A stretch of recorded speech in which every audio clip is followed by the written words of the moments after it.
The committee will come to order.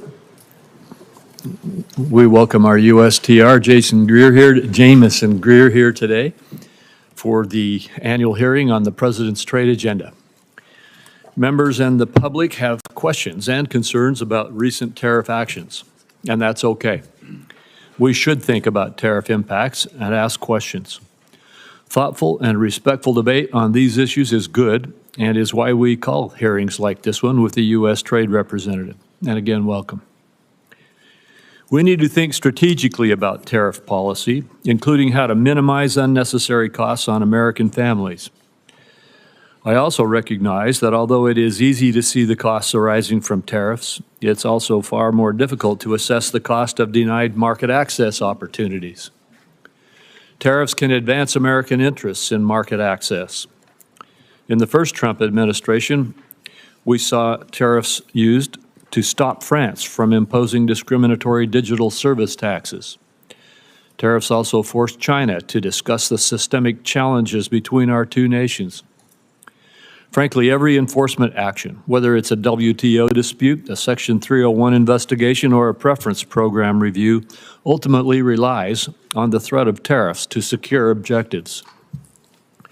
Accordingly, it's important to contextualize the tariffs in the design of the larger policy.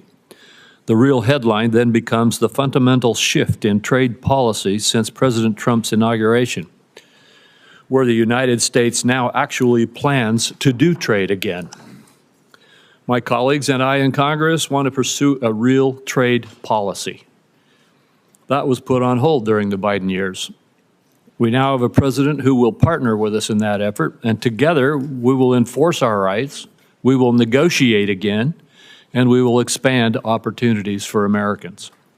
This administration is not deliberating endlessly over whether trade can be a force for good, like the past administration, which refused to even engage in bipartisan or bilateral market access trade negotiations. Trade today is the centerpiece of our international economic engagement, and we have plenty of substantive trade ideas to discuss. Businesses want certainty from good policies that will continue so that they can invest confidently in prospects that create jobs and wealth. That is one of the primary reasons that I'm working hard to make the Trump tax cuts permanent, to provide businesses with the certainty they need to make long-term investments to drive growth and increase prosperity across all segments of the economy. Contrast this kind of certainty and forward thinking on trade with that of the last 4 years, where the only certainty was that you were going to lose ground because your government fundamentally rejected free markets, free enterprise, and free trade. The last administration turned to industrial policy because it was certain that the free market failed in delivering what government planners believed was necessary for climate and social agendas. Indeed, China's central planners saw their own strategic thinking in the Inflation Reduction Act's approach of bestowing massive subsidies to stimulate investments that the market would not. We can restore faith in free markets by making it easier than ever to do business in America. The President's executive order last week to assist major investors to navigate our regulatory system efficiently is a good start. We plan to do more. The Biden administration provided us with only the certainty that in the face of a foreign government's discriminatory policies like digital service taxes, data localization, or other non-tariff barriers, it would not stand up for its citizens because it believed that the so-called right to regulate trumped the principle of free enterprise. Respectfully, democratic governments do not have rights. They exist to secure rights for their citizens. One immediately welcome change under the Trump administration appeared last week in the USTR's National Trade Estimate. Last year, the Biden administration deliberately cut from the estimate a number of discriminatory measures imposed on America by foreign governments because it sided with those governments over our citizens. This year's estimate is exhaustive because the administration carefully identified all of the ways that Americans lose out in the global marketplace. Finally, the validity of free trade will be seen again. The last administration did not pursue market access in its negotiations. Instead, it demanded governments to undertake a number of social and environmental commitments, even ones Congress did not approve of domestically. Not surprisingly, our partners did not put their trust in such negotiations. While tariffs inherently may be seen at odds with free trade, we must also acknowledge that many of our trading partners deploy barriers that have gone unchallenged for too long.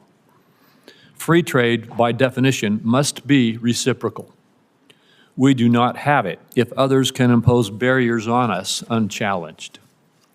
Our failure to enforce our rights over the last 4 years lost a lot of ground for us. This cannot continue because what I am certain about is that American goods and services are innovative, high quality, and globally competitive. Senior administration officials say that a number of countries are coming to the table to engage with the USTR. We look forward to hearing about this engagement and the steps toward better opportunities for Americans.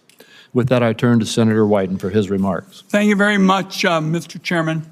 Mr. Chairman and colleagues, today's hearing on the President's trade agenda begins with American retirement funds, investors, and our economy in purgatory thanks to Donald Trump's plan to hike tariffs to levels not seen since before the invention of the automobile.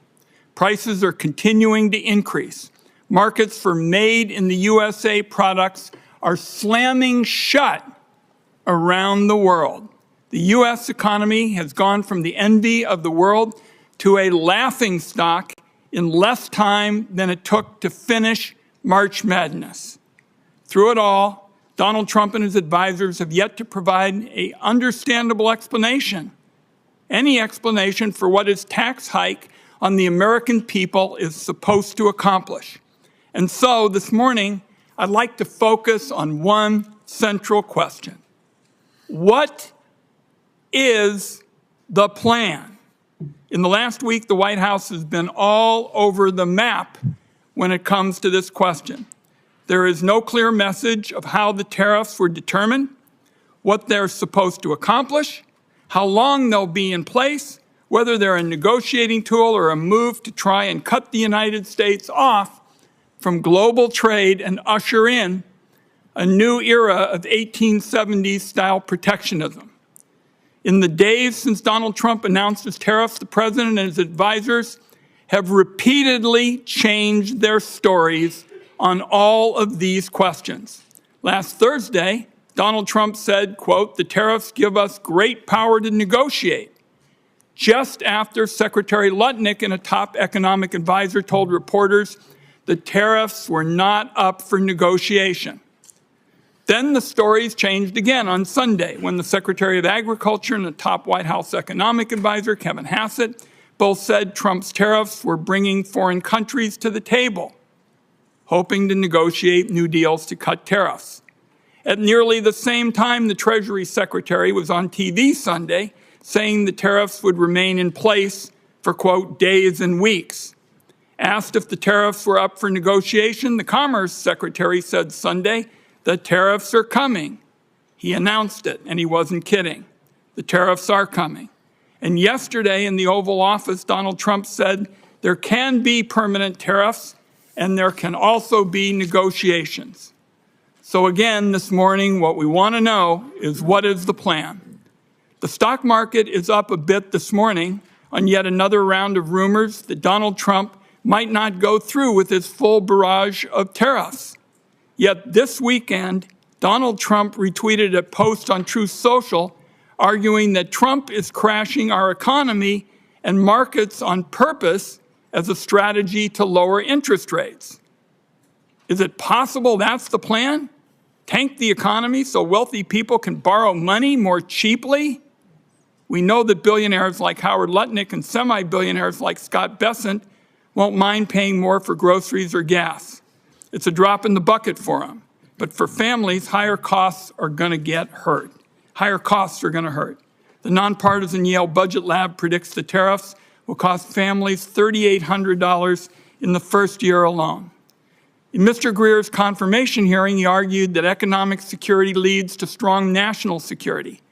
Our country is getting the opposite with these pointless tariffs. Destroying the foundations of our economy is not only disastrous for workers and families, it makes our people less safe. So you look at Stellantis, the auto company, laying off 900 workers in response to the tariffs. I talked to Pacific Northwest fruit growers who are being told no more American exports, and I hear from small businesses in Oregon that they'll have to pay more for the materials they use to make their products. And I worry that Americans will soon be poorer and face greater threats to our national security thanks to these Trump policies. Is that the plan? Colleagues, I'm going to close with this. The Trump aimless, chaotic tariff spree has proven beyond a doubt that Congress has given far too much of our constitutional power over international trade to the executive branch. It is time to take that power back.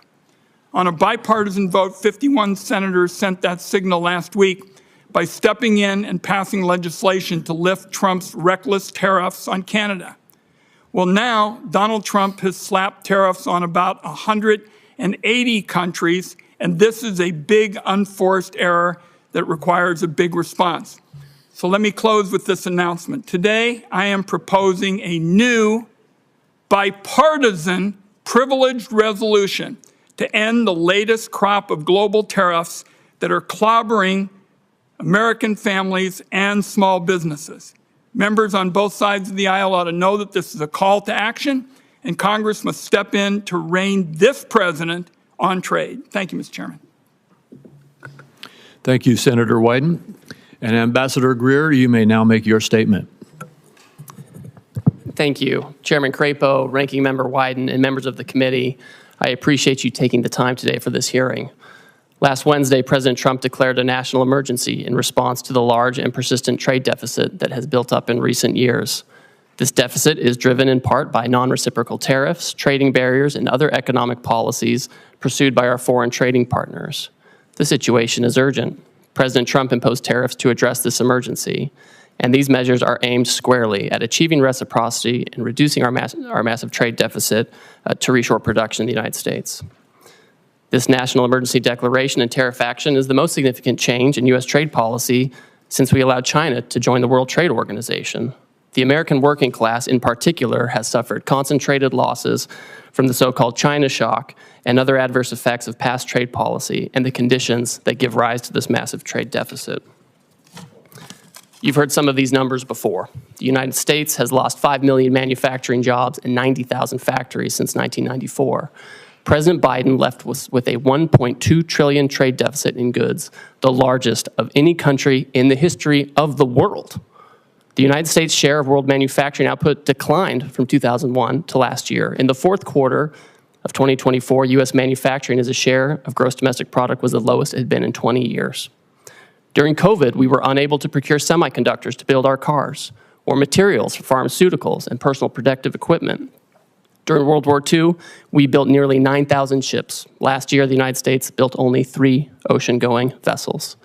Our agricultural trade balance, which historically resulted in trade surpluses for our farmers, was in deficit the last 2 years of the Biden administration and likely will take some time to recover. These are all serious indicators of an economic and national security emergency, and we can't ignore it.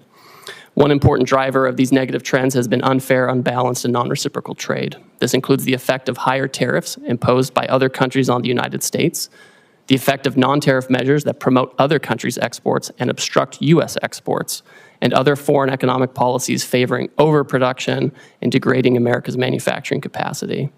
And the lack of reciprocity is an important driver of our global trade deficit and with particular countries. So it's common sense to focus on these indicators. For example, the European Union can sell us all the shellfish they want, but the EU bans shellfish from 48 states. The result is a trade deficit in shellfish with the EU. We only charge a 2.5% tariff on ethanol, but Brazil charges us an 18% tariff. The result? We have a large trade deficit in ethanol with Brazil.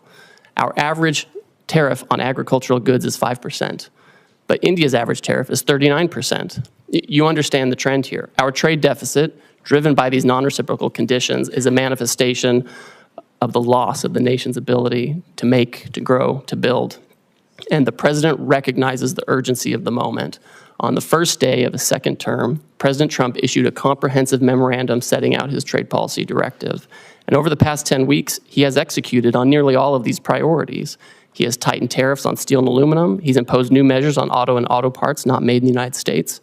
And on April 2nd, the president declared the national emergency that we've discussed. And so the president has imposed a reciprocal tariff along with a global baseline tariff to achieve reciprocity with other countries and to drive the dangerous deficit down. And the president's strategy is already bearing fruit. Over the past few weeks, a planned layoff for an auto production shift in Tennessee has been suspended. Another automaker is hiring additional employees and expanding overtime to increase auto production in Indiana. Companies have announced $4 trillion in new investment in the United States.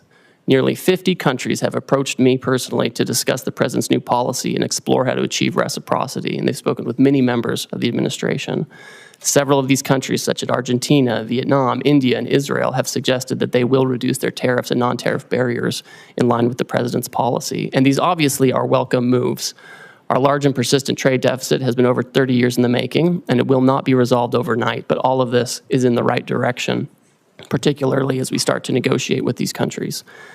We must move away from an economy that's based solely on government spending and the financial sector, and we must become an economy based on producing real goods and services that provide jobs for working class and middle class Americans in their communities. This adjustment may be challenging at times, and in a moment of drastic overdue change, I'm confident, I'm certain that the American people can rise to the challenge as they've done before. I appreciate this committee's interest in President Trump's trade agenda. I'm glad we're talking about this. That's created debate. And we may not agree on everything, but I know that you want to do what's best for America. So does the president, and so do I, and we'll collaborate together on this. Thank you again for your time, and I look forward to our conversation. Thank you, Ambassador. Yesterday, Secretary Bessent stated that you and he both will lead trade negotiations with Japan. I am very pleased that President Trump has decided to press for market access in this case. I hope we'll see more negotiations that press for zero-to-zero barriers. But could you explain a little bit, what is the scope of these negotiations? Certainly. Thank you, Chairman. So as you know, yesterday the President directed Secretary Bessent and myself to interact with the Japanese. We've already been having several conversations with them over past weeks. So this is not a new development, but we are taking it to a new level. Obviously, we want to have more market access in Japan. For us, we feel like we could have more and better agricultural market access. There are also structural impediments to some of our industrial goods in terms of standards and regulations and that kind of thing. I also think that there are things we can do with our trading partners, things that aren't always purely in the trade sector with respect to economic security, whether it's export controls alignment or investment screening alignment or energy, making sure that our partners are tied up with us with respect to liquefied natural gas and other resources, as opposed to being dependent on other countries that may not be as friendly. And so I think all of these factors will go into these discussions with Japan in the coming weeks. Well, thank you. And as you indicated in your testimony, you've been approached, the administration or you have been approached by about 50 other countries already. I assume that the objective in these approaches, and I assume that there will be discussions and negotiations with them, but first, could you verify that? Is the objective here to engage in market access negotiations with these countries? Chairman, as these countries approach us, the idea is that we've had years and years of non-reciprocal access, and it's contributed to these trade deficits. As the countries come to approach us, what we've told them is, if you have a better idea to achieve reciprocity and to get our trade deficit down, we want to talk to you. We want to negotiate with you. And it goes both ways. Sometimes they have exports to us that are driven by subsidies and unfair trading practices. And then obviously they have non-reciprocal treatment on their end where they block our exports, sometimes through prohibitive tariffs, quotas that are not administered in the appropriate way, or other unfair trading practices. So these are the kinds of things that should be targeted. And I don't want to prejudge the negotiations, but if they're able to provide an alternative plan that can further these objectives, I think we're open to that. Well, thank you. The America First Trade Policy Memorandum rightly tasked the USTR to review China's compliance with the Phase 1 agreement. Under the agreement, China is obligated to purchase more U.S. goods and change basic practices and laws, the so-called structural commitments.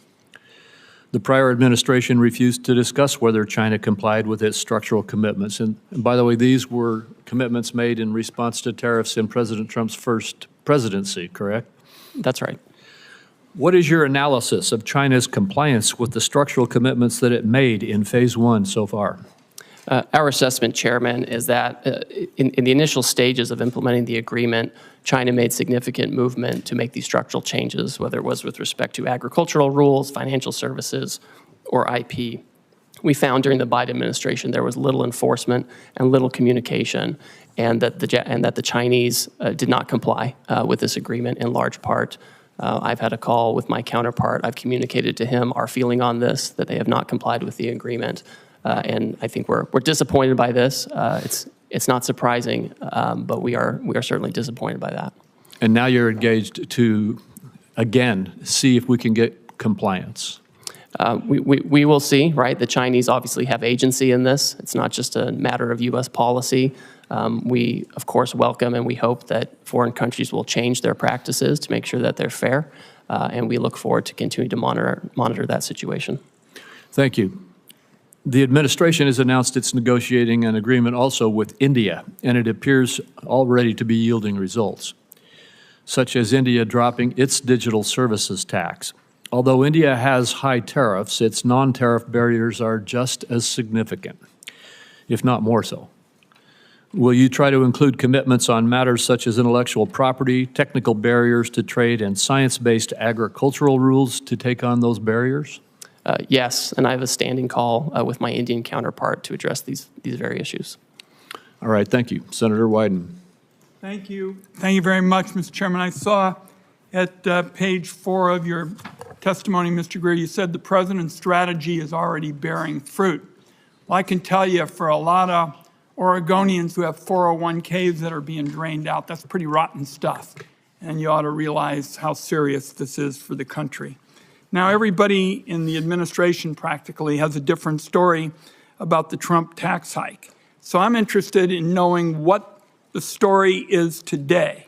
Will higher tariffs go into effect tomorrow as announced? Senator, yes, they're scheduled to go into effect. We are having negotiations with all kinds of countries at this time. The president's fixed in his purpose. The nature of the emergency that I discussed earlier is not something we can wait on anymore. So we will have the president's plan go into effect, and we're coupling that with immediate negotiations with our partners as they seek to. So it's not a question of something being scheduled. You're committing this morning that they're going to go into effect. This is what the president has said, Senator. For how many countries? I understand it's over 50. That are negotiating with Yeah. us. We have about 50 that have come to speak with us, and I'm constantly talking to my counterparts. I have staff right now at USTR meeting with others, and we will have the tariffs in place, and if the other countries can come to an agreement on reciprocal trade, then that's something that the president can consider. I don't want to prejudge the negotiations or the president's decision, but that's what we're doing. Now, you've said you've been negotiating deals. Foreign countries have already retaliated against our farmers and ranchers and small businesses. How can you commit that negotiations are not just going to stop bleeding, but are actually going to open up markets that the Trump tariffs have closed off? So, Senator, we've already had many countries, many of our markets, explain that they are not going to retaliate against the United States. And in fact, Vietnam, for example, they've lowered their tariffs already on cherries. They've lowered them on almonds and apples, things that I know are important to the Pacific Northwest. And this is exactly the right direction that we want to go in. I look forward to hearing from you what other kind of market access you want as we enter into these negotiations. What's the status of China? As you know, that's a big market for us in the Pacific Northwest. What's the status of discussions there? I don't see much progress. What I see is it looks like it's going to escalate and escalate some more and hurt our consumers and our small businesses in our part of the world. Well, Senator, unfortunately, China for many years seems to be choosing its own path on market access. Again, they have agency in this. They elected to announce retaliation.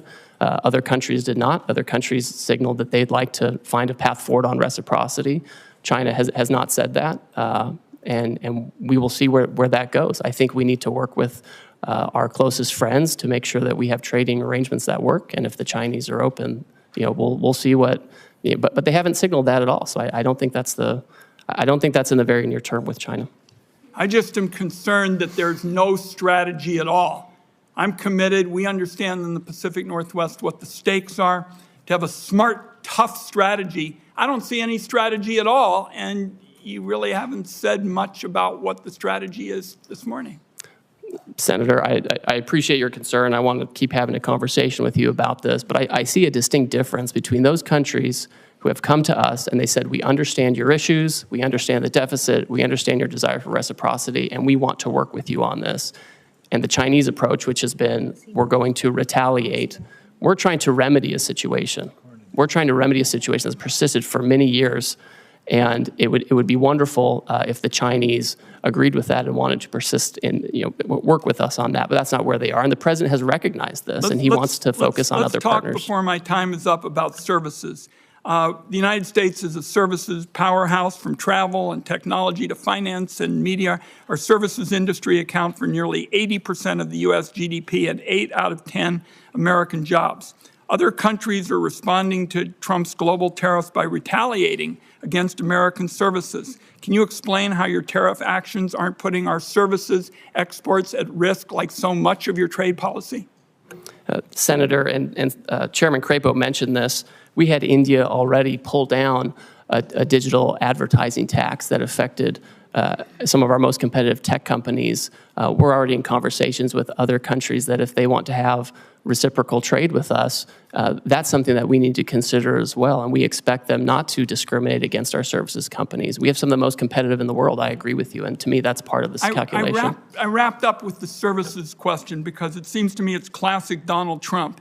Really good at talking about problems, even saying that there is some reason to go forward, identifying a problem, but pretty damn bad at fixing them. And there's going to be a whole lot of collateral damage in the process if you all continue with these trade policies in services and in other areas. Thank you, Mr. Chairman. Thank you, Senator Cornyn. Ambassador Greer, well, thank you for being here today. I know there's been a lot of discussion about tariffs, but would you just briefly discuss non-tariff barriers to trade? In other words, the barriers that countries put up to deny market access from U.S. exports into those countries that aren't tariffs per se. Yes, thank you, Senator. I have here in my hand a book that's become very popular in recent days. This is the National Trade Estimate on Foreign Trade Barriers, and the Office of the United States Trade Representative puts this together with input from civil society, unions, industry, business, small business. And this is 400 pages of all the non-tariff barriers that you're talking about. Just a few examples. India, huge trading partner, they restrict imports of ethanol for fuel use by using restrictive import licenses. These are the types of border measures that don't sound very sexy to talk about, and they don't make for a great soundbite, but these are the things that actually block our exports, where they have licensing regimes or they have fake science that they use to block our imports. Well, and just one example that seems to me to make the point is that our friends in Australia basically have put up barriers to the export of beef from the United States. My state, Texas, happens to produce a lot of beef cattle, and Australia basically denies access to its huge market, but not as a result of tariffs so much as non-tariff barriers to trade. Could you speak to that? Yes, Senator, and it's always surprising because we have a free trade agreement with Australia, and we would expect that we would have fair and reciprocal trade. Last year, I think we imported about $3 billion worth of Australian beef, and we exported $0 of American beef to Australia. And it's not just beef. Australia also blocks on specious, fake science grounds, the export of fresh and frozen U.S. pork. So it's incredible that they do this. We have zero exports of the fresh and frozen U.S. pork to Australia. I find it interesting that people express surprise at President Trump's policies when he's been talking about these policies for, best I can tell, for decades, and how unfair trading arrangements are between various countries. And indeed, some of these unfair trading practices have resulted in the deindustrialization of America. We've exported manufacturing to Asia and particularly China and other countries that now appear to be willing to hold us hostage to those supply chains. A few years ago, we passed the CHIPS and Science Act. We worked with Secretary Pompeo, Secretary Ross during President Trump's first administration and later was signed by President Biden, but to bring advanced semiconductor manufacturing back on shore because we recognized that the vulnerability that existed if there was another pandemic, there's a natural disaster, or heaven forbid, a military conflict break out in Asia, we wouldn't have access to these advanced semiconductors that run everything from your cell phone to the avionics on an F-35 Joint Strike Fighter. But China has basically held us hostage and continues to use some of these vulnerabilities to our detriment. For example, critical mineral processing.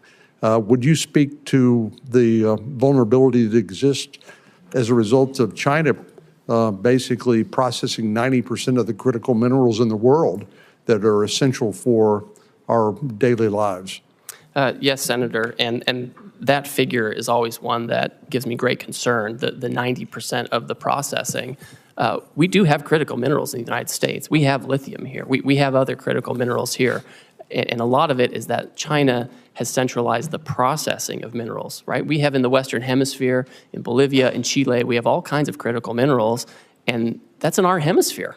But they get sent to China, they're processed, and they come here, and then if China wants to exercise economic coercion or other practices, they do have a stranglehold on these kinds of things. That's a very dangerous situation to be in. I mean, this is part of the urgency of what we're talking about. And I think as the Trump administration certainly takes action on trade, but also takes action on the environmental side and permitting and regulation, that's an area where we can actually have more of that activity here in the United States, or we can work with our trading partners to try to incentivize production there as well.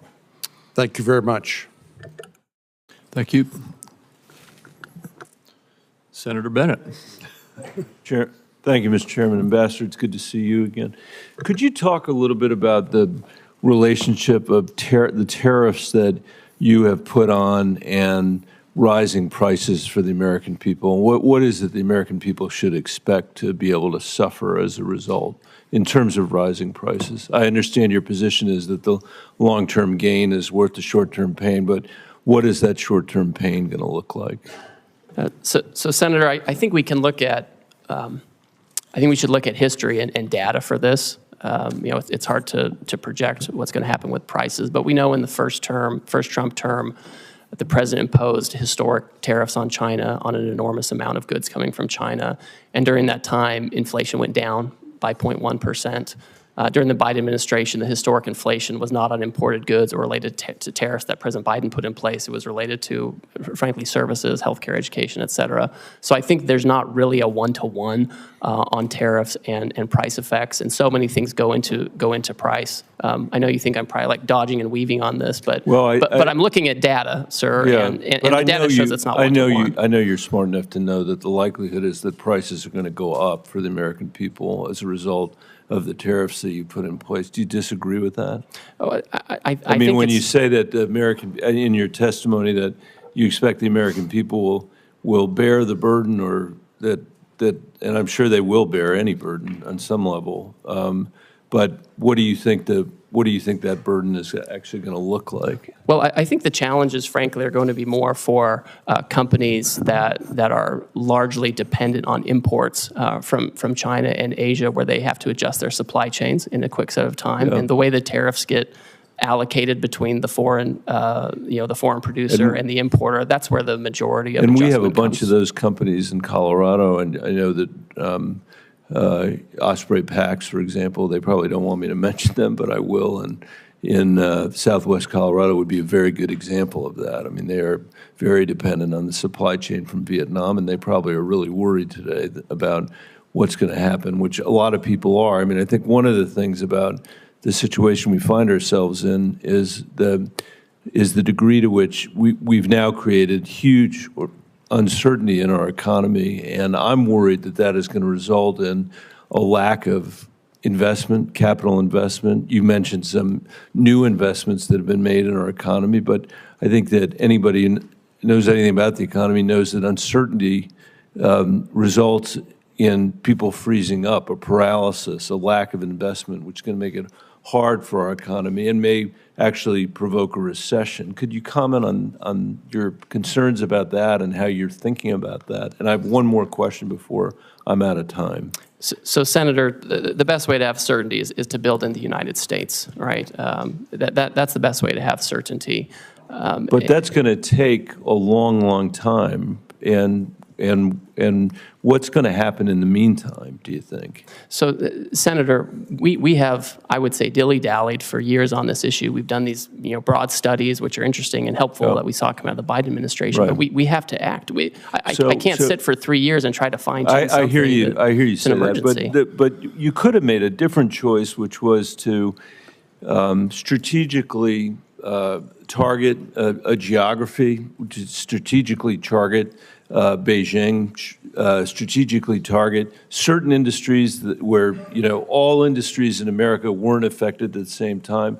You didn't make that choice. I mean, you're in the midst of having trade negotiations with 90 different countries at the same time by your own testimony, all of whom can make their assessment, I assume, these are sophisticated people, about where the pressure points are on you, where the pressure points are going to come for us to not necessarily get the best deal because we're spread all over the globe negotiating every one of these agreements at the same time, rather than a more strategic approach, which would have had the benefit of giving us, I think, a much greater degree of certainty about where we were headed. Obviously, you made a different choice, and I'm just curious about how you think about your responsibility. How you think about that? So I would note, and I think it's thoughtful to think about things in this way. If you look at the results of the reciprocal tariff, the Western Hemisphere generally is at the lowest tariff rate. If you look at where we have our largest problems with non-reciprocity and deficit countries, it's mostly in Asia. And so you do actually see pretty strategic outcome with respect to promoting production in the Western Hemisphere as opposed to where we have all this overproduction in Asia that's given rise to our current problems on trade. I would just say in closing, Mr. Chairman, that's true. What the ambassador said is true, but it still doesn't, I still cannot fathom why we are treating Canada and Mexico, our largest trading partners, basically the same way we're treating Beijing. It doesn't make any sense to me. It makes no sense that we would do it all at the same time like that. And we're going to have to stay on it, which is why some of us have introduced legislation to make sure that Congress begins to take its appropriate role again in making these very important trade decisions. Thank you for your testimony. Thank you. Senator Lankford. Mr. Chairman, thank you. Thank you for the work that you're doing. You've got a lot on your plate, and appreciate the focus right now on this. Let me come from a perspective of a lot of Oklahoma farmers and ranchers and manufacturing folks and retail folks, and quite frankly, folks that sell to retailers that are in Oklahoma.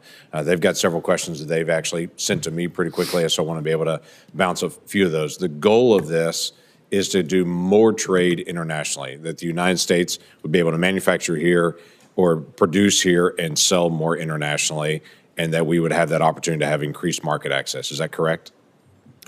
So, Senator, I think that's accurate, because when we're trying to get down a deficit and have more production here, necessarily part of it is making sure we're not getting too many imports that are driven by unfair trade practices, but also promoting our exports overseas. So then right now there's a lot of negotiations going on. There was a lot of questions for several days whether we're negotiating or not negotiating. I'm hearing from you pretty clearly today. We are open to negotiate. We're trying to be able to establish better trade agreements to be able to move forward.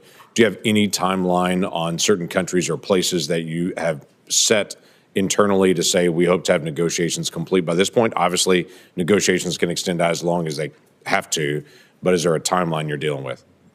So the president has indicated that he's willing to negotiate with parties that want to pursue reciprocal trade with the United States.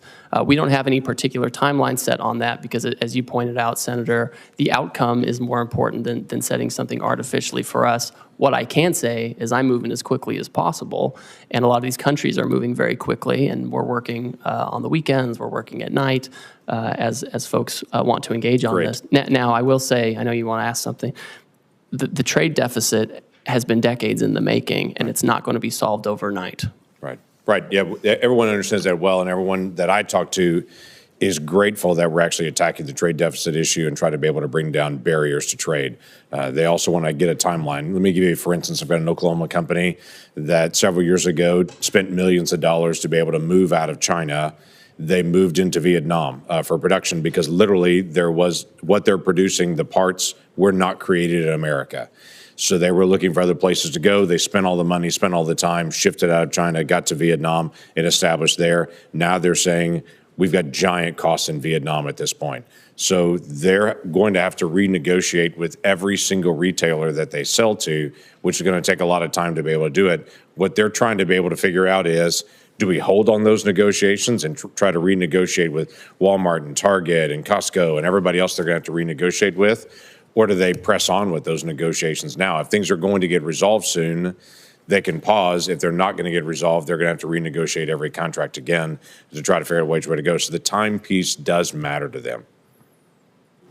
Senator, I understand completely, and Vietnam is one of those countries that understands that it is, frankly, one of the major targets of this action because their trade surplus with us is so lopsided. I think it's every $15 they export to us, we send them $1, and they remain closed to our exports where we can be competitive, agriculture, et cetera. But they've come to the table with an offer, right? We didn't go out and say, please come talk to us. They beat down our door and they want to talk about it. I don't anticipate that we're ever going to have equal trade with Vietnam. We're a much larger economy than they are, but bringing down the trade barriers would be helpful so that they would accept American products to be sold there.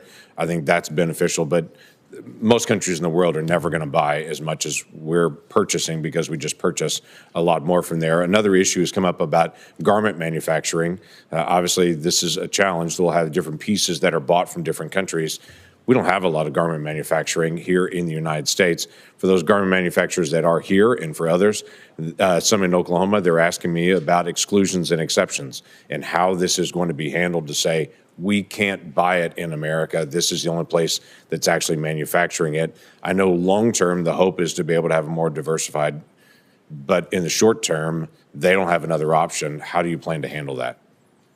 Senator, the president has been clear with me and with others that he does not intend to have exclusions and exemptions, especially given the nature of the action. If you have Swiss cheese in the action, it can undermine the overall point, which is to get rid of the deficit, achieve reciprocity.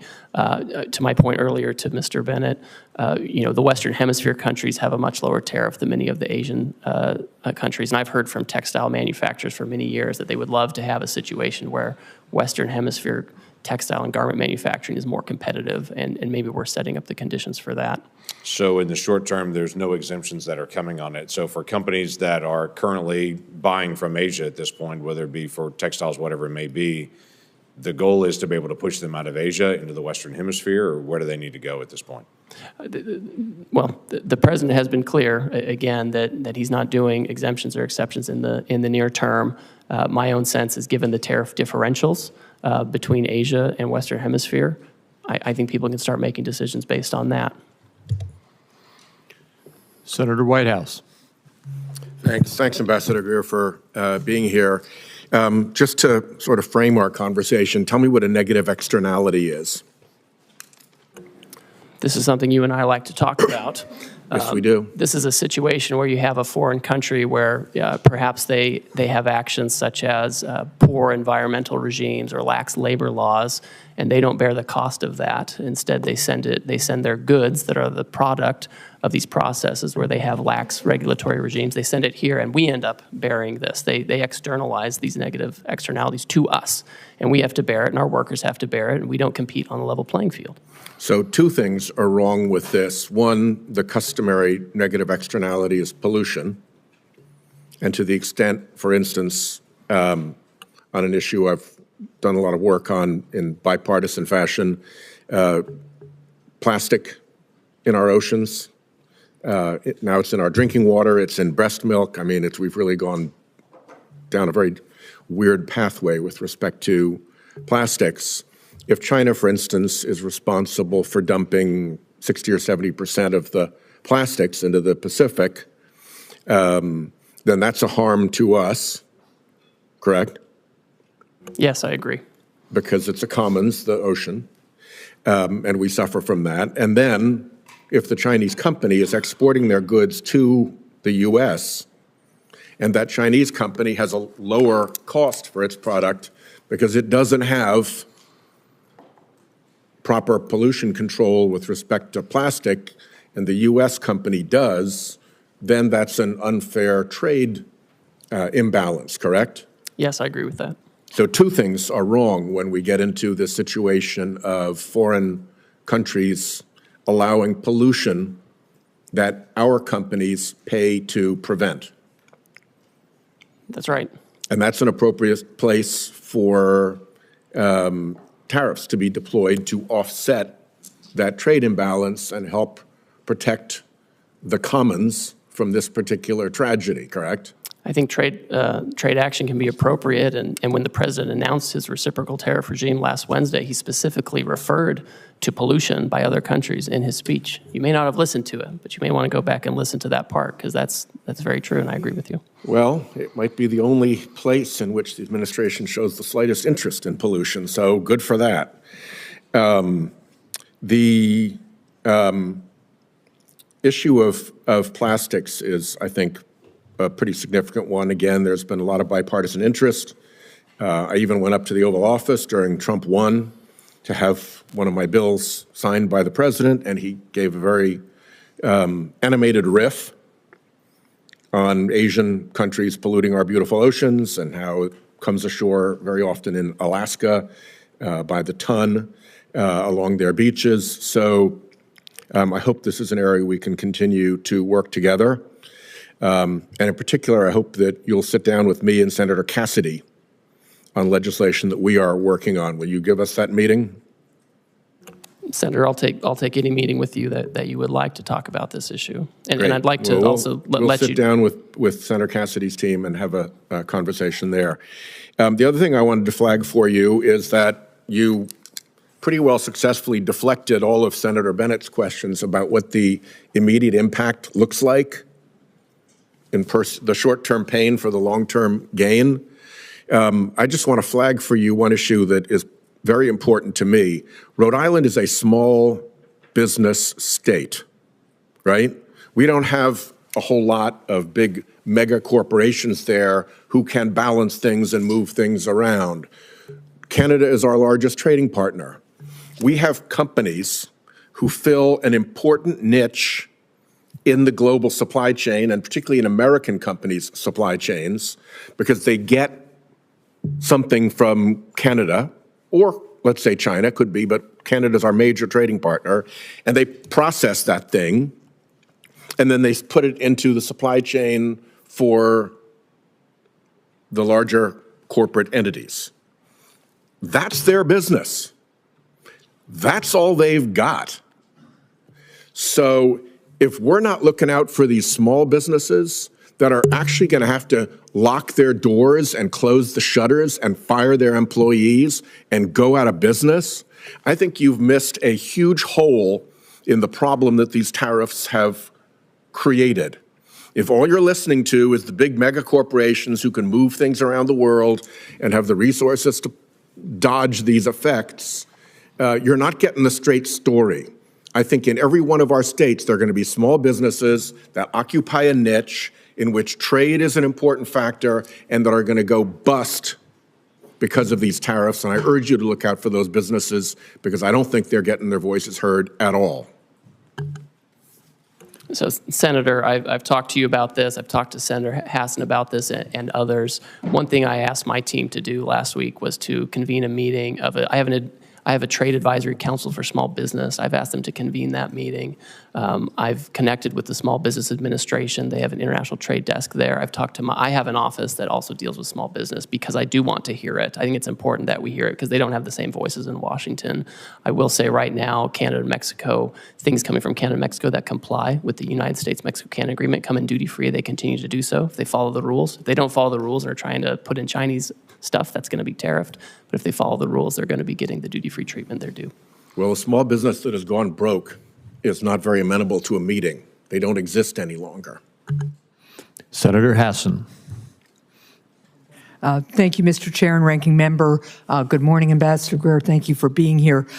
Before I start with a couple of additional questions about the impact of these tariffs, I want to associate myself with Senator Whitehouse's comments just now about the impact on our small businesses, particularly those who are critical parts of supply chains for some of our larger corporations in the country. As you know, Canada is our biggest trading partner too, and we are already seeing the impact of these tariffs with our small businesses, especially in our tourism industry, which is being decimated because Canadians are not coming down to New Hampshire the way they usually do. Let me ask you about a couple of other things. President Trump's tariffs have made almost everything that families buy more expensive. The president imposed a 10% national sales tax on all imports into our country and an even higher sales tax on imports from more than 50 countries, including our allies like Canada.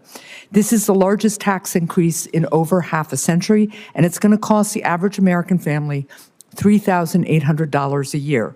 Their morning cup of coffee will cost more, so will new shoes for their kids, and so will fresh fruit. So my question to you, Ambassador, is how much revenue from the president's national sales tax will be used to give tax breaks to billionaires?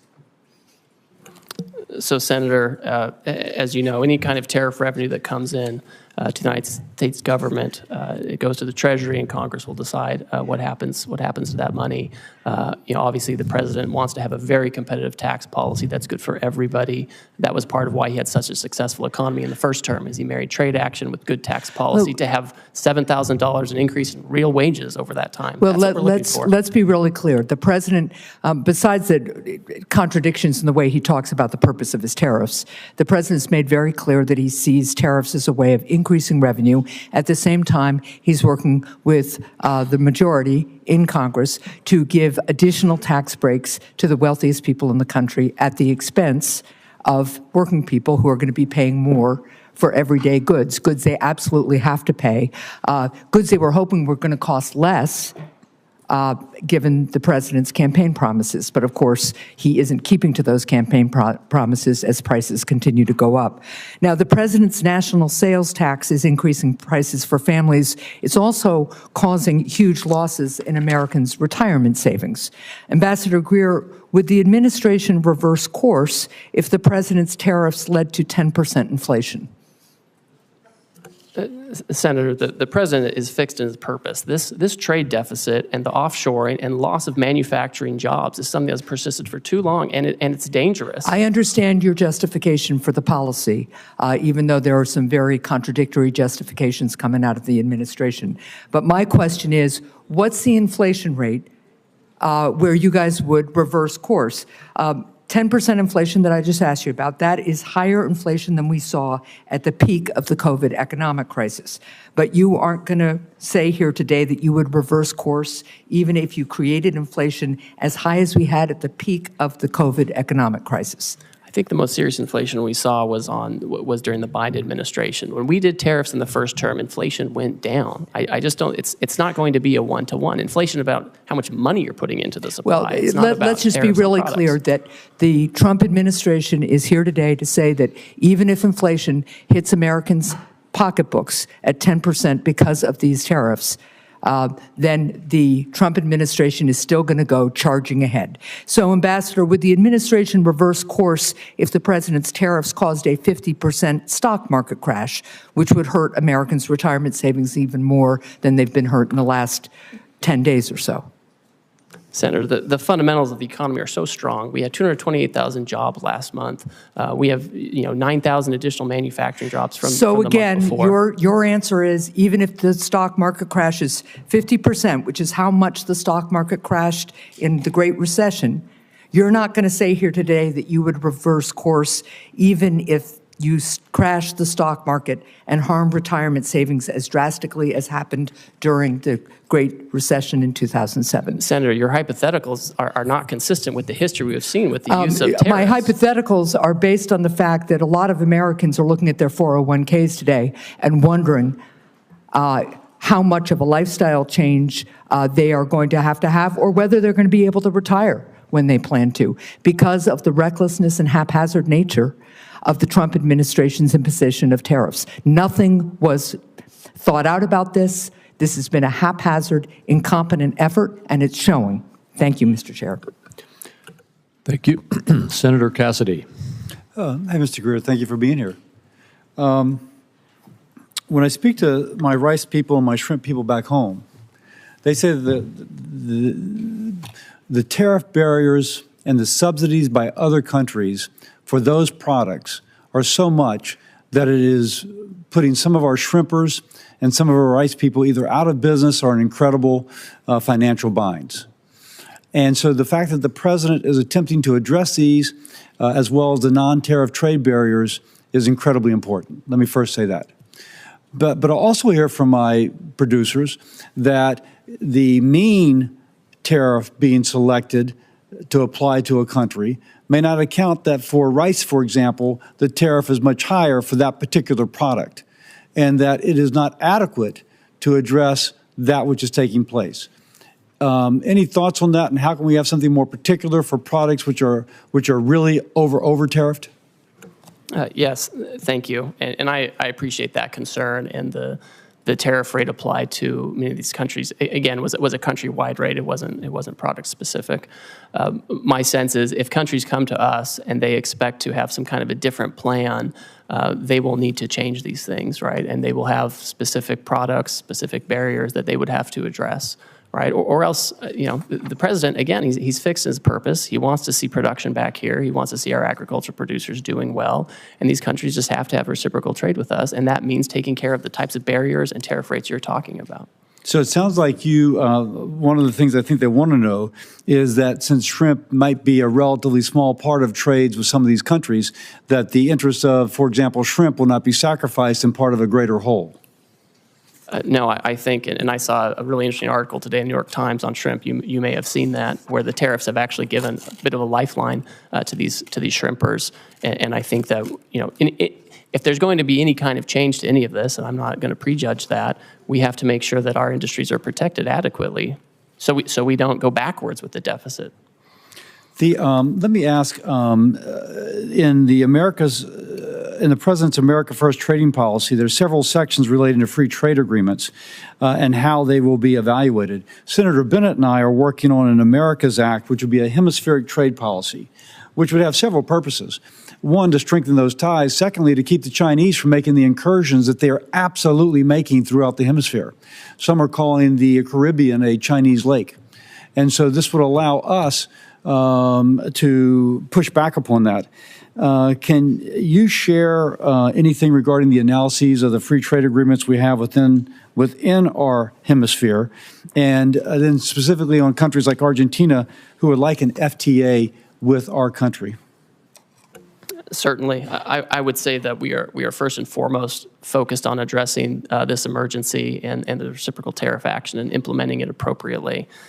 With respect to relations in the hemisphere, any kind of trade arrangements with these trading partners, I think, need to be coupled with strong rules about third countries. What I don't want is a situation where these countries are using, their export platforms to incorporate content and goods from, China or other Asian countries, where we have a real issue with our deficit and offshoring of manufacturing. I would expect any kind of changes to these arrangements to be accompanied by changes in rules of origin to ensure that the United States and U.S. workers are really benefiting from these agreements. So nothing from an FTA in general, but the specific of where it's being used to circumvent the intent of the FTA is the concern of the administration. Yes, that's certainly a huge concern. And again, the president wants to see factories back here. The most certain way to not have a tariff is to build your factory in the United States.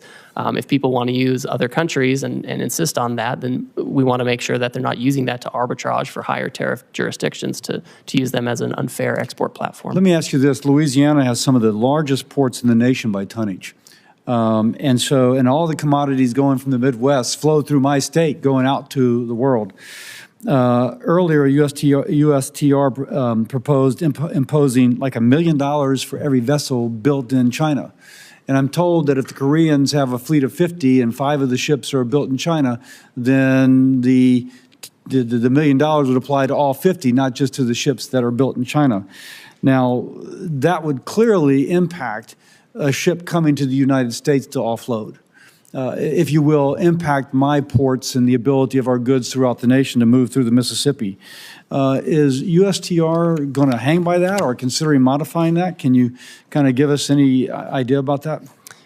So to address the lack of shipbuilding in the United States, USTR's proposed actions are just those. They're proposed actions. They're a series of potential remedies that could be used to incentivize shipbuilding in the U.S. They're not all going to be implemented. They're not all going to be stacked. We've asked for a lot of input, and we've had a hearing on that. We've collected comments. We've reviewed it. I've met personally with certain stakeholders during that time period, and I think the president will look very carefully to make sure that we have the right amount of time and the right incentives to create shipbuilding here without impacting our commodity exports. Okay, thank you. I yield. Senator Cortez Masto. Thank you, Mr. Chairman. Ambassador, as USTR's Chief of Staff in the first Trump administration, you oversaw the negotiation of the U.S.-Mexico-Canada agreement, the USMCA, and the renegotiation of the Korea-U.S. Free Trade Agreement, the KORUS. President Trump signed both of these agreements. He called the USMCA a colossal victory, and KORUS a historic milestone. And yet, with President Trump's new blanket tariffs, he is ripping up these agreements with our allies that we negotiated with. Why would any country want to do business with us, much less negotiate a trade deal, if we don't even honor our ongoing agreements? So, Senator, we are the consumer of last resort. These countries have to sell here. They have, many of them, especially in Asia, have built their entire economies around exporting to us. They're very dependent on it, and that's part of why we have this huge trade deficit. With USMCA, those parties continue to enjoy duty-free treatment for many of the products that continue to comply with the rules that were set out 5 years ago. There's a big concern, Senator, that we did not have adequate other protections to stop the flow, particularly of like autos into the United States. But there was a process for you to renegotiate that agreement this year. We talked about that in my office. Isn't that correct? That's correct. And it wasn't to do these blanket tariffs, correct? What we have to address is an emergency, Senator. That's true. And you should be honest. At least as you sit here, as you were in my office, be intellectually honest. Now, let me just ask this, because this is also true. And I so appreciate my Senator Lankford asking this. Time matters. How long did it take to negotiate that agreement, the USMCA, that you were part of? We did it at breakneck speed. We did it in about 2 years. 2 years. And now you're telling us you have nearly 50 countries coming to you, approaching you to enter in a negotiation. And you think that you can do that overnight? India. Man, you're pretty superhuman here, if that's the case. So let's be realistic. That's all we're asking. Common sense and realism here, Ambassador, as you sit here before us. And let me talk about something else that is really important for my state, and I think this entire country, because this administration is forgetting that we have $1 billion economy when it comes to tourism into the United States. People know Las Vegas. My state is Nevada. We rely on tourism to our state, and now we're seeing an impact because of these tariffs, not just from Canada, but I am hearing from so many that are in the tourism and kind of leisure industry. We are seeing impacts because now this billion-dollar industry of international tourism is having an impact on our economy. And this is a service industry. Let me just say this. I'm kind of offended by your testimony today that says we must accept self-inflicted economic pain, and I quote you by saying, to become an economy based on producing real goods and services. What does that mean? What does that mean to my service industry and every service industry across this country that relies on tourism and travel? That is the backbone, really, of part of our $1 billion economy. What do I tell them? That they just have to suck it up? That they're not really part of this real services? That you have another idea for the jobs that they should engage in? What do I tell them? Oh, Senator, of course those are real services. The whole, So what are you doing whole about the sentence, impact the whole, about, what are you doing about the impact of international tourism and now these blanket tariffs having a negative impact? What are you doing to address that? the whole sentence, Senator, said that we need to get away from government spending as funding our economy and financialization, and we need to move to real goods and services, including the tourism you're talking about. So It's what are you doing incredibly to impact the important. negative impact of tourism right now? Well, one thing I'll say is we can't have the status quo, right? I keep hearing that we should have, essentially what I'm hearing is we should have the status quo. We should keep the $1.2 trillion trade deficit that Biden left us with. I'm asking you, and I don't think that's adequate. what are you doing in this administration to address now the impact that you're having with these blanket tariffs, not targeted tariffs, blanket tariffs, on international tourism that is a big impact to our economy? What are you doing to address that? Well, Senator, as we're talking to all of these countries, we are talking about services. We are talking about making sure that, you know, we can export services to other countries. A lot of those that we export are, you know, we have Well, let digital me say I only have services, so all much kinds time, of and trade. apparently you're not. So here's what I would like, because you haven't thought about this, and the administration hasn't really thought about it, because I haven't heard anybody talking about tourism.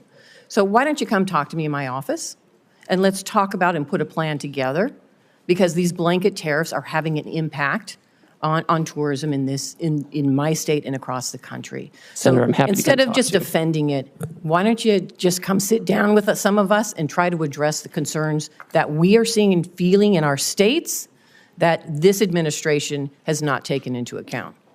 I'm happy to come speak with you. Thank you, Senator. Senator Grassley. Ambassador Greer, thank you for being here. I've made very clear throughout my public service that I'm a free and fair trader. The Constitution gives Congress the authority to regulate interstate and foreign commerce. I believe that Congress delegated too much authority to the President in Trade Expansion Acts of 1962 and Trade Act of 1974. That said, I support President Trump's agenda to lower tariffs and non-tariff barriers other countries impose on American goods. I support President Trump's agenda to get a better deal from China and other countries for our farmers and manufacturers. In fact, even back in 2003, I sent a letter to the Chinese Minister of Commerce at that time pointing out China's failure to live up to its WTO obligations. And then I went further in 2018 when I was on Senator Daines' Codell. I told top Chinese leaders I made a mistake supporting China in the WTO. That's why during the first Trump administration, I was supportive of President's agenda to get fair trade with China. At the time, I raised alarm bells when tariffs are used. We all know agriculture is usually the first place of retaliation. In response to Chinese retaliation to tariffs, the first Trump administration set up the Market Facilitation Program for farmers, which gave direct payments to farmers affected by the tariffs.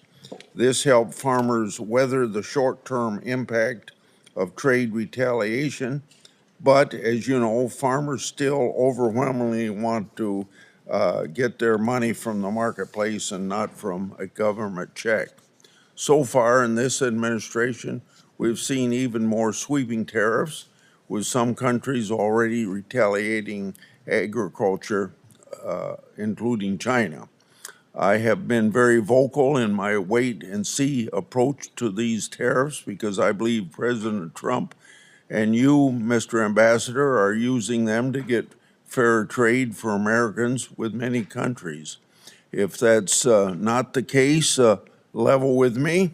So to help farmers in the meantime, instead of relying on payments from the government, I'm going to give a suggestion that you don't have much to do with, but the administration could move very quickly to increase RVOs on the renewable fuel standards so that farmers get more robust domestic markets for their crops. And one place to start would be where the Biden administration came up short with RVOs, only 3 1/10 billion over a 3-year period of time on biodiesel, to make that 5.3 as far as you can see into the future.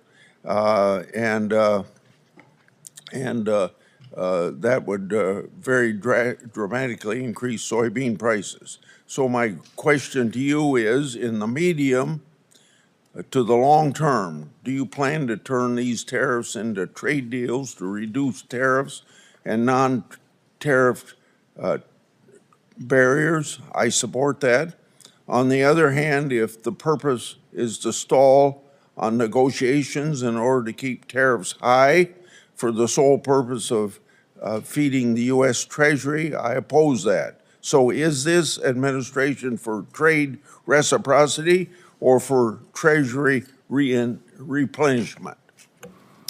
Senator, thank you, and thank you for your years of service on the trade space, and you're one of the deans in this area.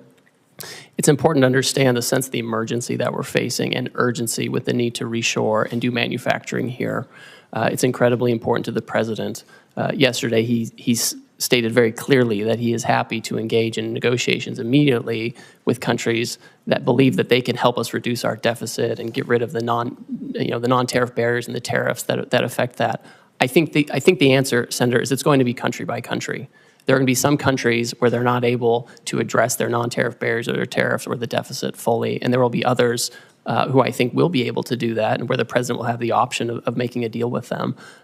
So we're certainly seeking reciprocity. Now, if we have the tariff on a country, there's obviously going to be a revenue effect, but we need to reshore manufacturing, we need to get rid of our agricultural deficit, and we need to make sure that if countries are going to trade with us, it has to be on a reciprocal basis. Senator Cantwell. Thank you, Mr. Chairman. Ambassador Greer, good to see you. You and I have had many conversations about trade. I think my question this morning, though, starts with the consultation that Congress deserves on trade issues from the trade ambassador. And what did the Trump administration do to prepare us, to communicate with us, to tell us about findings as it relates to these emergency orders by the president? Thank you, Senator. As you know, I find consultation requirements very important, and not just as a requirement, just a matter of good practice. Our staff, the USTR staff, in the past 2 months that we've been in office, have had over 200 formal engagements with staff on the Hill, obviously here in the Senate, also in the House. The day of the reciprocal trade announcement, we had our staff also up here briefing your staff. And we also had the president issue very publicly his America First trade policy memorandum, which specifically said that he was going to look into the trade deficit and the possibilities of tariffs. So we've wreaked havoc on the economy by having one of the largest drops of the market. We have people's 401 in panic. We have retail organizations like the Retail Industry, National Retail Federation, American Apparel Industry, Outdoor Association, Consumer Technology, Computer Communications Industry, Main Street Alliance, Small Business Majority, all anxious, asking us to do something. And you're saying, well, some people passed some notes to staff. What the requirement is, and this is where I believe the president has misconstructed and actually exploited this authority, is not communicated to us, nor these interest groups that are now panicked over the effect of tariffs. So I would say that the skill set of a USTR office or even a Treasury Secretary could have opened these conversations with these countries without the tariffs and saved a lot of people a lot of pain and anguish. I worry that this trust issue, because I have a different worldview, that we should be building alliances as a way to counter China, that the alliance building process now will become harder. And people are going to wonder, well, is the United States going to pull another fast one again and just wreak havoc? When in reality, countering China with a TechNATO or something like that is a more powerful tool. Do you have a comment about that? I do, and I think we do need to be thoughtful about this. I think what we can't do is wait. We have had many times in past decades when we have had real robust trade disputes with our partners. Japan in the 80s and early 90s over cars, semiconductors, and they ended reshoring a lot of those factories here. And it didn't make us less of a security partner to Japan. I think we can have these conversations like friends do. And that's what the president said yesterday. He said, listen, China's trying to retaliate. They're taking a different path. But for others who want to have meetings, I want to reclaim my time negotiate. for a second because I only have 5 minutes and you have lots of time to answer lots of questions from members. But you can see all my colleagues, we are thoughtful people with specific issues about our constituencies. I just met with raspberry growers. They're concerned. They want to know if they're going to get some seat on a council so they can have their issues heard. I'm for trade. I represent trade. I represent a trade economy. I represent the success of what innovation and trade get you. But you're coming here this morning with this not only tanking of the market and 401s, now you're coming here telling me that tariff is the tool. And I'm telling you innovation is the tool. You're telling us in your testimony you want a tariff on semiconductors. I'm saying that the last administration and this organization here passed the CHIPS and Science Act so we could reshore semiconductors here in the United States. So you're not going to win the innovation economy by tariffing semiconductors and reshoring that. I don't know what you think. I'm not trying to get the semiconductor. I want to lead on next generation semiconductor manufacturing because I'm pretty sure I'm sitting next to the Intel ranking member here who's going to tell me if we don't lead on semiconductor manufacturing and semiconductor next generation technology, then we're not going to be leading in defense or in AI or in anything. So I want to innovate my way to that future, and I want to use the alliance power of different countries to force China and other people to follow us instead of this berating of the American consumer who has to pay the price for this policy. Senator, Mr. Chairman. TSMC has announced a new announcement where they're going to have more investment here in the United States so they can make those things here and have that innovation. Thank you, the people who voted for the CHIPS and Science Act in the past administration. Thank you for that. We are going to lead on innovation despite this administration. Senator Warner. Well, Ambassador Greer, it's good to see you. And let me, first of all, completely agree with Senator Cantwell. I mean, I just don't get it. The fact on semiconductors, while you gave a small exemption, you didn't exempt GPUs, you didn't exempt lithography equipment, you put a huge hit on Taiwan, where we need collaboration with the TSMC. I'm baffled. I mean, you're gonna hear from me what I'm sure you're hearing from most of us. Incredulous about, I think, probably the worst economic policies that I've seen in my lifetime. And the data reflects that.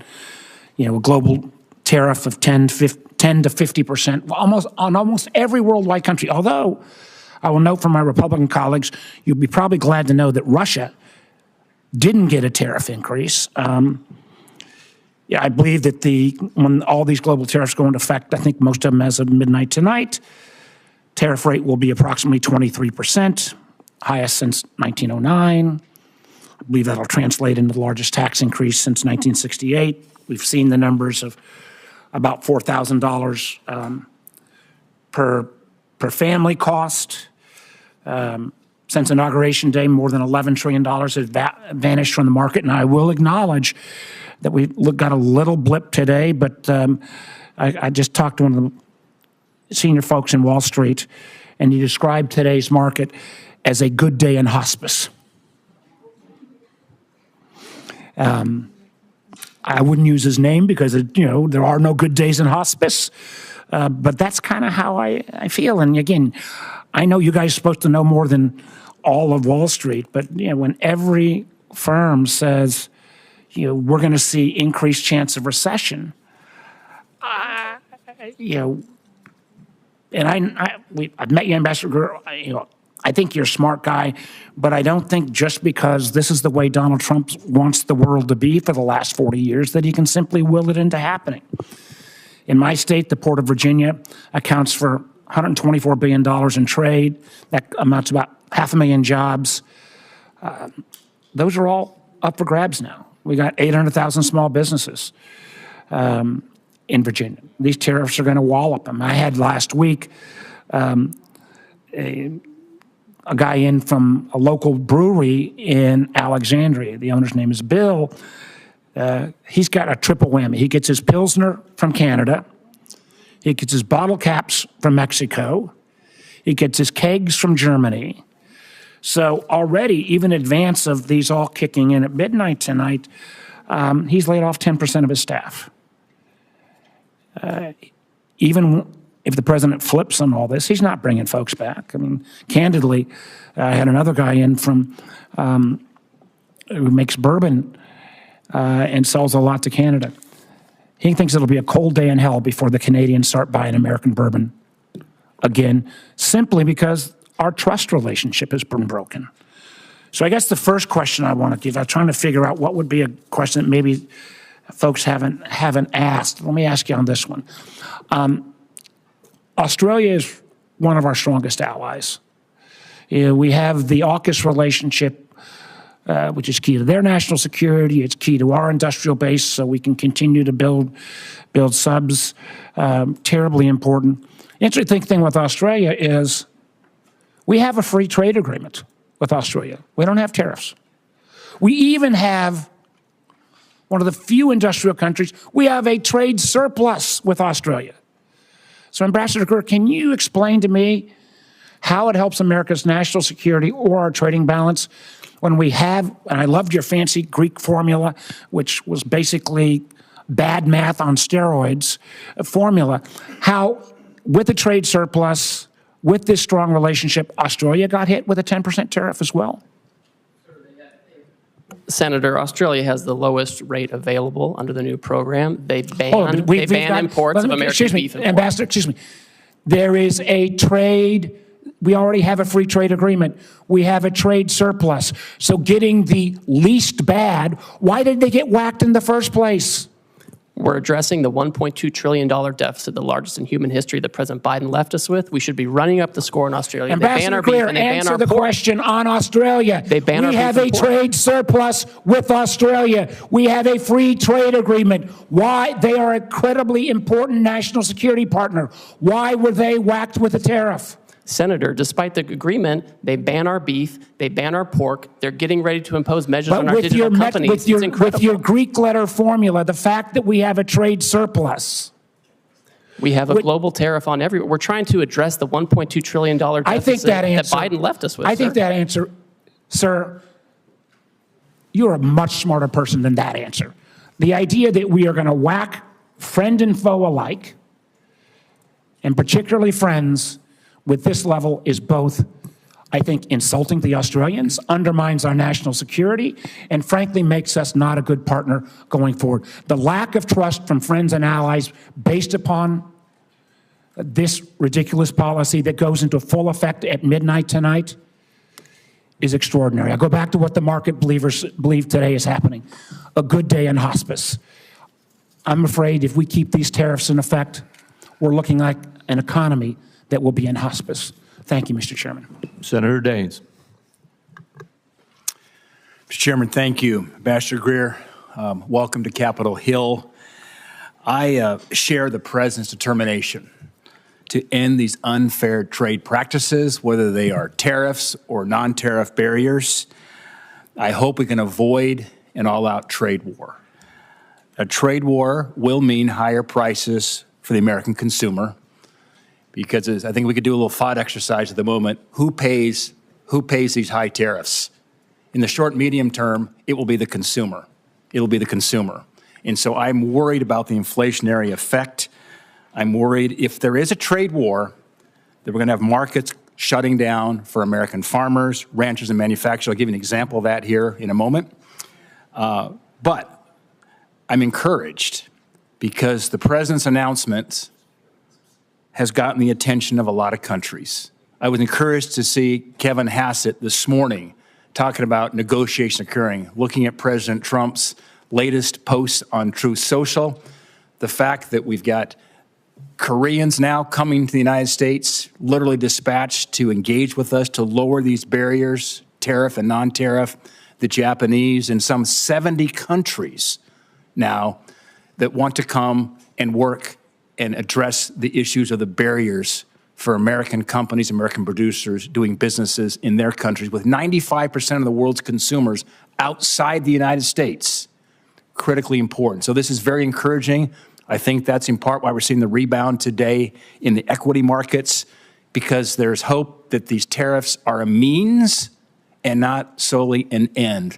And if that's the case, I think we're on a really good path with this kind of tough position we're taking to actually solve some of these problems in barriers in trade that have been lingering for decades. And President Trump is taking bold leadership to address it, and I'm hoping for a good outcome.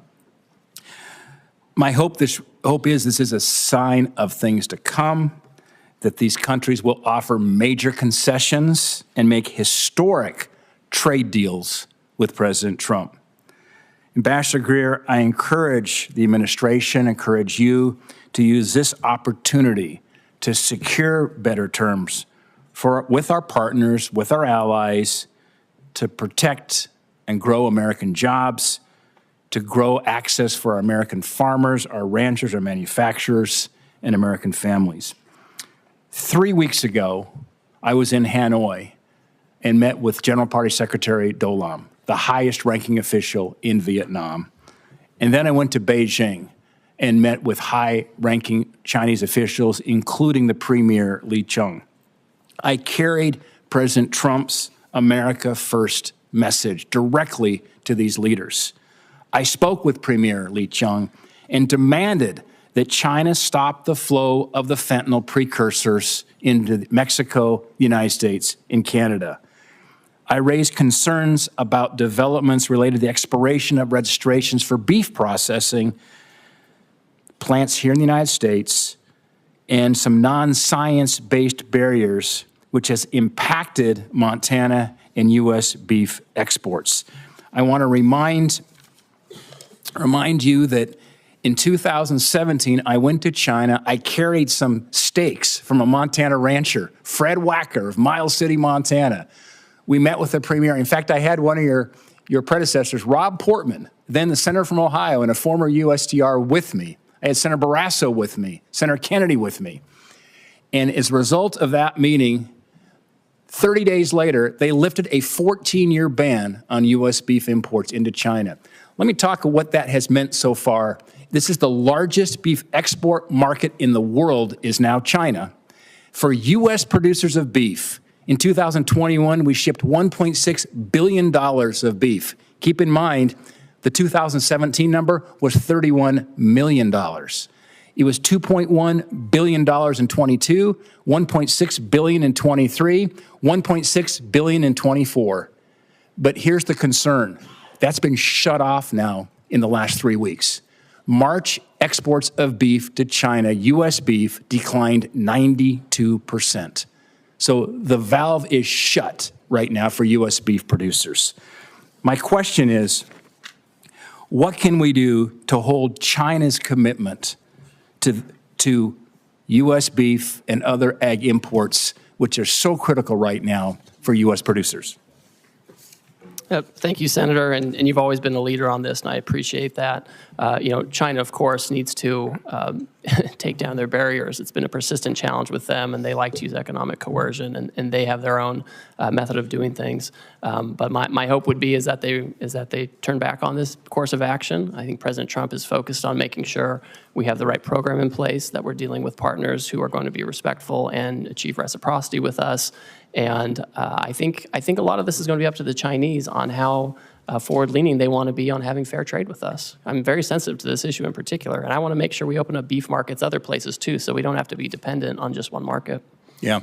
Well, Ambassador Greer, I'm encouraged by the negotiations that are going on as we speak with Japan, with Korea, with some 70 countries who want to now reduce their tariff and non-tariff barriers. This could be absolutely a monumental moment in trade for the United States, and Godspeed. Thank my colleague. Next is Senator Young. Good to have you here, Ambassador Greer. And let me just begin by commending you. You've been very accessible as we've tried to get some clarity on exactly trade policy and where we're headed and how we expect counterparties to move and all the rest. You returned my phone call immediately, and your team's been in touch with mine. And so just that speaks very well of you and the Trump administration, because this is creating some anxiety. This current tariff posture among some of my constituents. On balance, I would say most of my constituents are supportive, and they recognize that some turbulence might be required in order to end up in a better spot and reset trade relations. I think one of the things I'm hearing from constituents back home is that trade retaliation doesn't fall on everyone evenly. It has a different impact on a New York tech firm than it might have on a Hoosier soybean farmer. And I hope that's something that's being factored into your analysis as you think about how foreign countermeasures could impact the American economy generally, and then in terms of particular sectors and parts of the country. So unpacking those trade-offs for the American people, I think is going to be very important moving forward.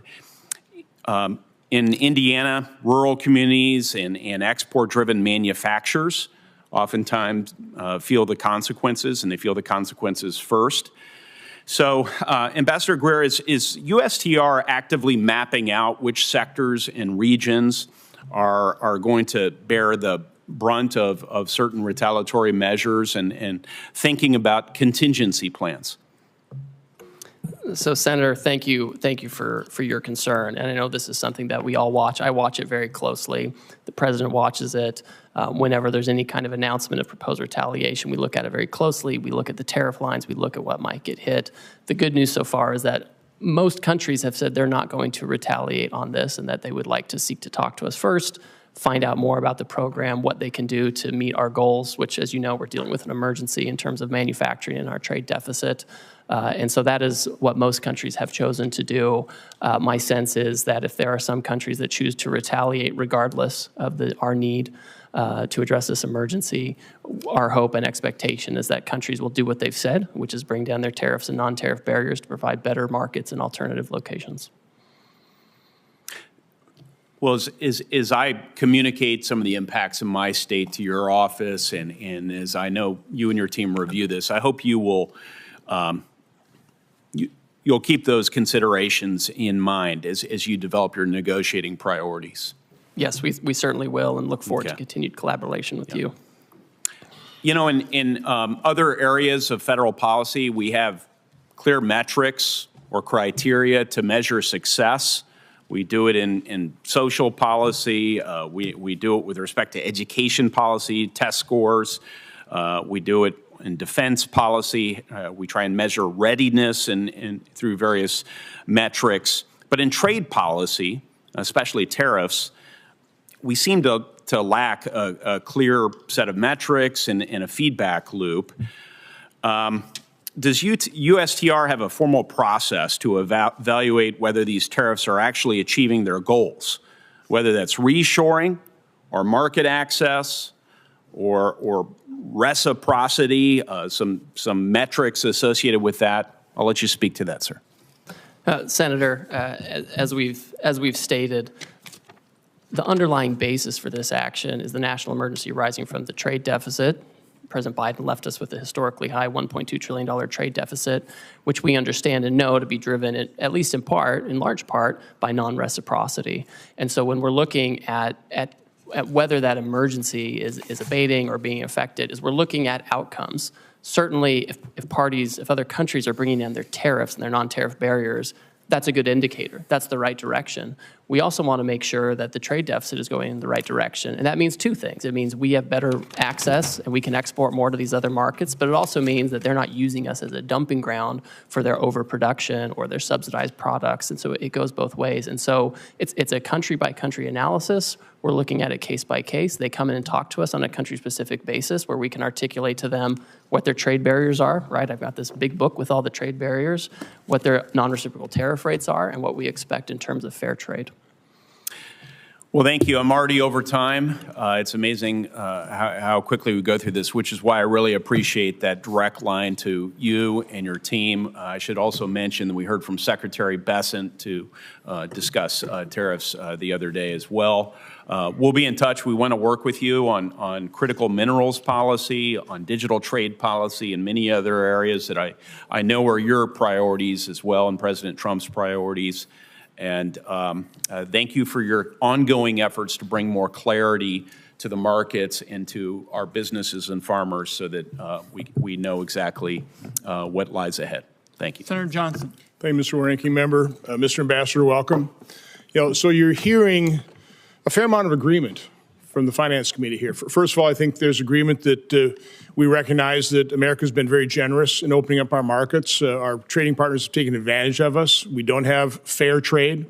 But I think you're also hearing that our constituents rely on trade, and they're going to be harmed by it. So I handed you 10 case studies, and by the way, for the 10 that were willing to go public, probably got another 50 that were concerned if they went public that they may not get the exclusions. Now, I'm somewhat disappointed to hear that exclusions of some of these things are being ruled out at this point in time. They're very specific situations that I think you ought to consider exclusions for, because I don't often agree with the members on the other side of the aisle, but in many cases here today, particularly when they're expressing concern about small businesses in their states, I'm hoping you're and I hope you and the President are very sensitive about companies potentially going bankrupt by these actions. Again, we want fair trade, but I hope you recognize, tariffs are double-edged sword. I would argue a somewhat blunt instrument. A question I have for you: there's no doubt that we have offshored some very crucial products, pharmaceuticals, high-end semiconductors, rare earth minerals.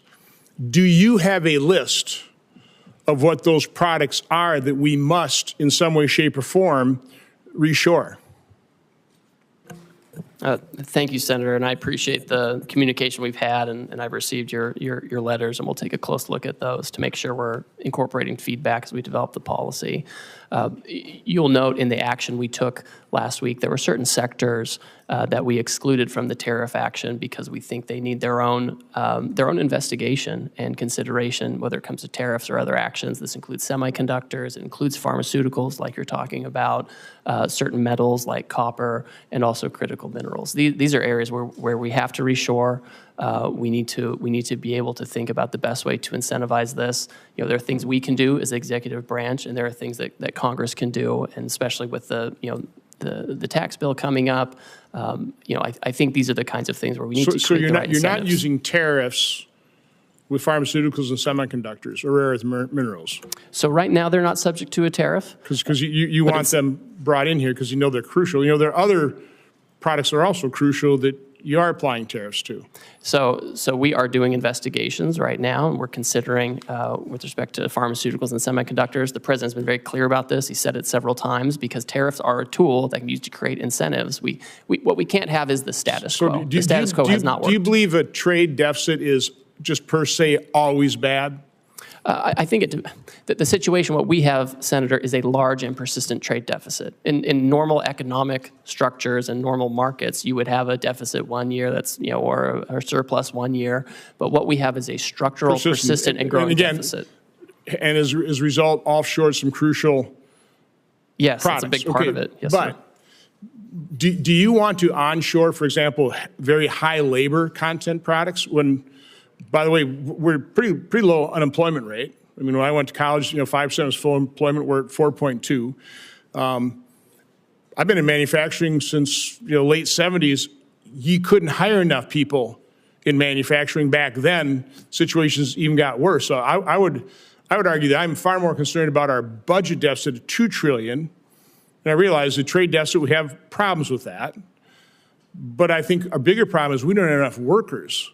So are you factoring that into your calculation in terms of what you're actually trying to accomplish here? I mean, all for bringing back these crucial products so that we don't have national security issues with the things that we can't manufacture. But again, I don't want to bring back high labor content. Now I want to diversify our supply chain. It's bad to have that all in China, as we saw certainly with PPE, but a diversified supply chain around the world, because I think trade is a win-win situation. It should be. What are your comments on that? So I think when it comes to workers, so first of all, we have about 2 million discouraged workers, right? And these are folks who should come off the sidelines for sure. I think the factories that are being built and will be built in the United States will leverage both automation and workers, right? I don't think we're going to have lots of, it's not the kind of labor that's done in some of these other countries. I think our folks are innovative, and the newest factories use a lot of automation, but also workers and people who make the products that the industrial robots that contribute to that automation. But I mean, I think we need to be in a situation where we have production here, right? We need to think not just in terms of quarterly earnings, but in the next century, and how do we set up the American economy now? How do we deal with the emergency now to make sure we can produce far into the future? Again, I would ask that these case studies be entered in the record, and I just really ask you and the President focus on the products we actually need, as opposed to using this broad instrument. There's going to be an awful lot of collateral damage. People are already feeling that pain, so I hope you're sensitive to that. Without objection, and Senator Tillis is next. Thank you, Mr. Chairman. Ambassador Greer, thank you for being here. Back in the 90s, I was in management consulting, and there was a new platform that came out that promised to transform the business industry, ERP. Some of the early attempts at implementing the system proposed an alla prima approach. Let's do it all at once. Let's change the plumbing out. Let's get it all in, get it done, rip the Band-Aid off. It proved to be hugely unsuccessful. There were a lot of very visible projects, and the industry decided there needed to be a methodical sort of prioritization of what parts of the business needed to perform better sooner, and how do you layer onto that a comprehensive strategy. It looks like we've got a novel approach here in terms of an alla prima approach. I'm not a trade expert, and I'm not going to question it at this point. I do have a question about, at the end of the day, the other thing in management consulting we like to focus on is this concept of one throat to choke. In other words, when you're finally taking a look at a strategy, someone has to own it, and you can't say that it's the president or the vice president. So my first question to you, in this scenario, the decision maker who decided the alla prima approach, who is obviously, heck, I'm assuming this all got gamed out, because it's a novel approach, it needed to be thought out. Whose throat do I get to choke if this proves to be wrong? Well, Senator, you can certainly always talk to me, but are you at the tip of the spear? Well, I'm at the tip of the spear, certainly. Did you propose the alla prima approach? So, first of all, I would push back, Senator, just a little bit on this. For now, we've excluded pharmaceuticals and semiconductors to take a different kind of approach. So let's make it. And we've excluded question. USMCA Section content. 232 and 301. We know particularly Section 232 is still on aluminum. Section 301 is Chinese imports, where there's no other provider. I overheard you say that maybe, or I thought I heard you say in response to another question, that for the near term there won't be any exclusions. Is that true of China, where they have said the U.S. is unilaterally bullying and completely groundless, and they're going to fight to the end?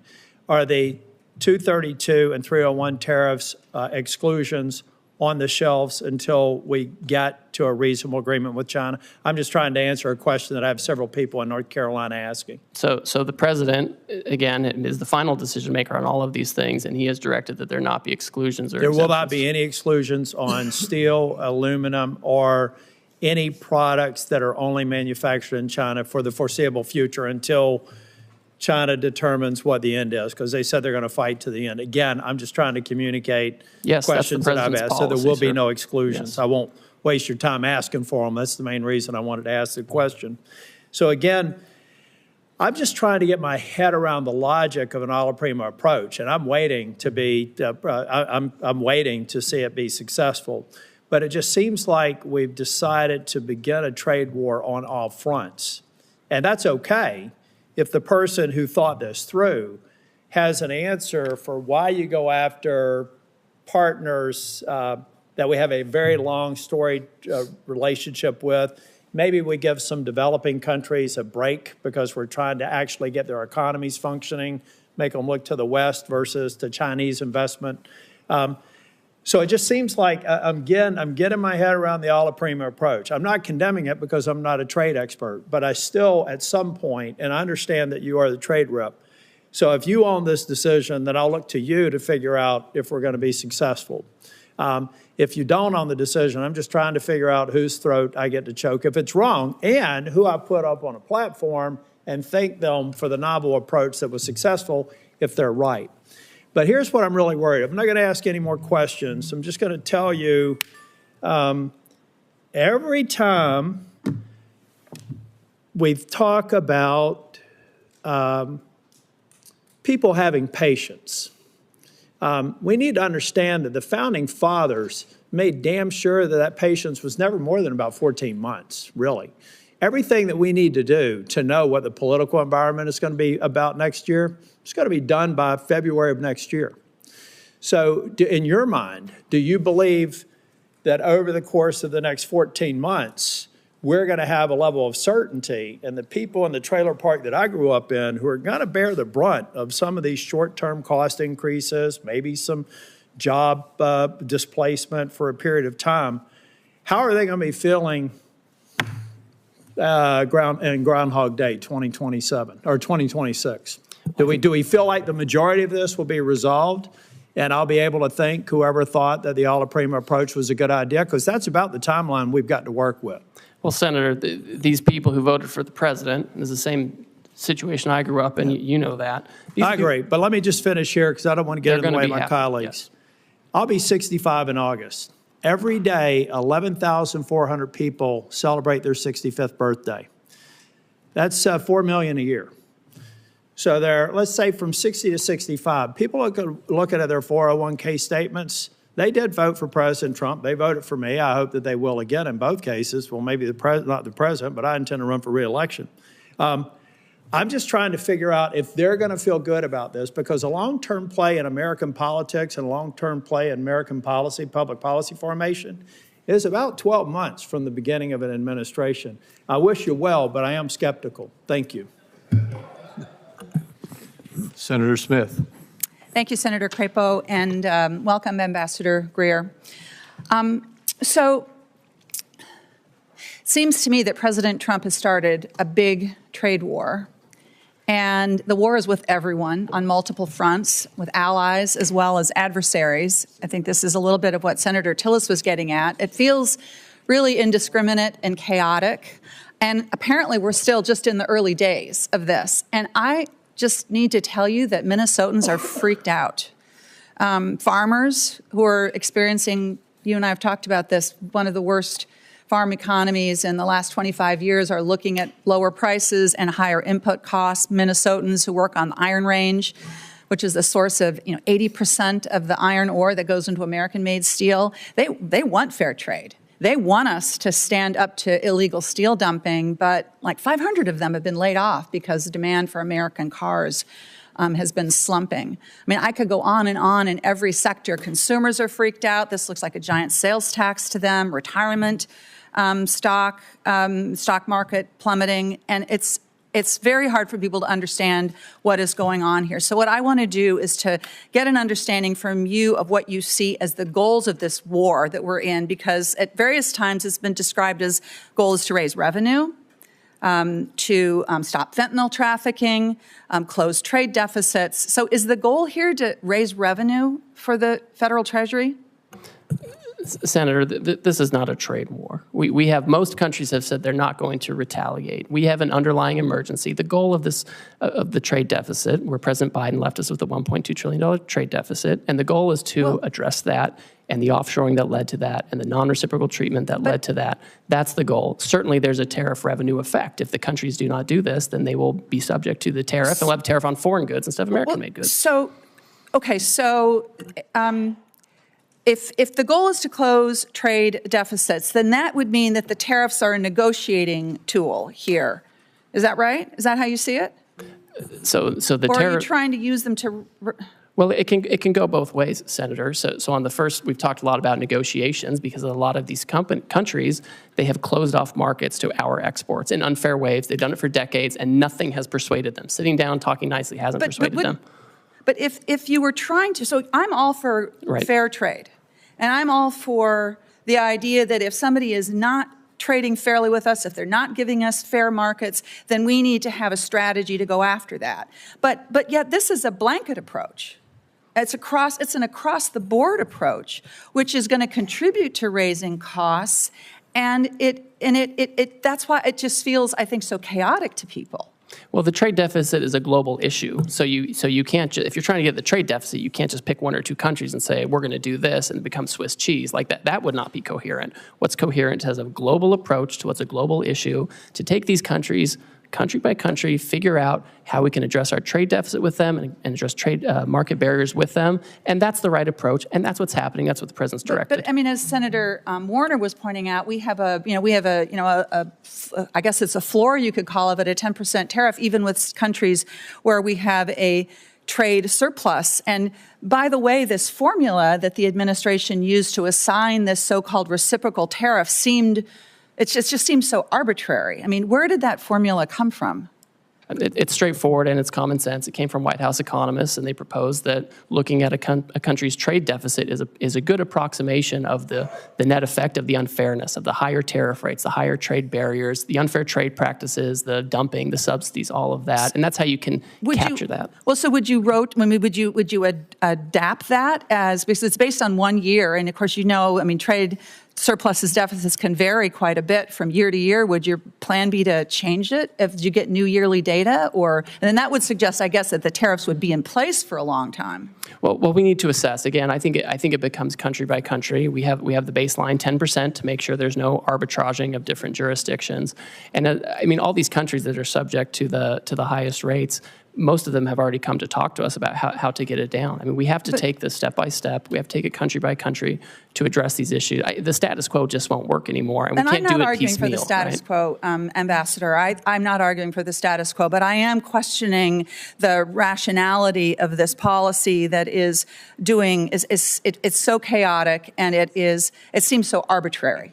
It seems so internally inconsistent because, for example, if your goal is to onshore manufacturing, something that I think many of us on this side of the dais believe strongly that we need to be making things in this country again, but then that would suggest that these tariffs need to be in place for a very long time because what capital wants is consistency and stability and predictability. Yet at the same time, the administration seems to be arguing that we would be, waiving some of these tariffs if we could somehow magically negotiate, 50 new trade agreements with 50 different countries. I know my time is up here. I wanted to ask you a question about trade adjustment assistance, which I will follow up as a question for the record.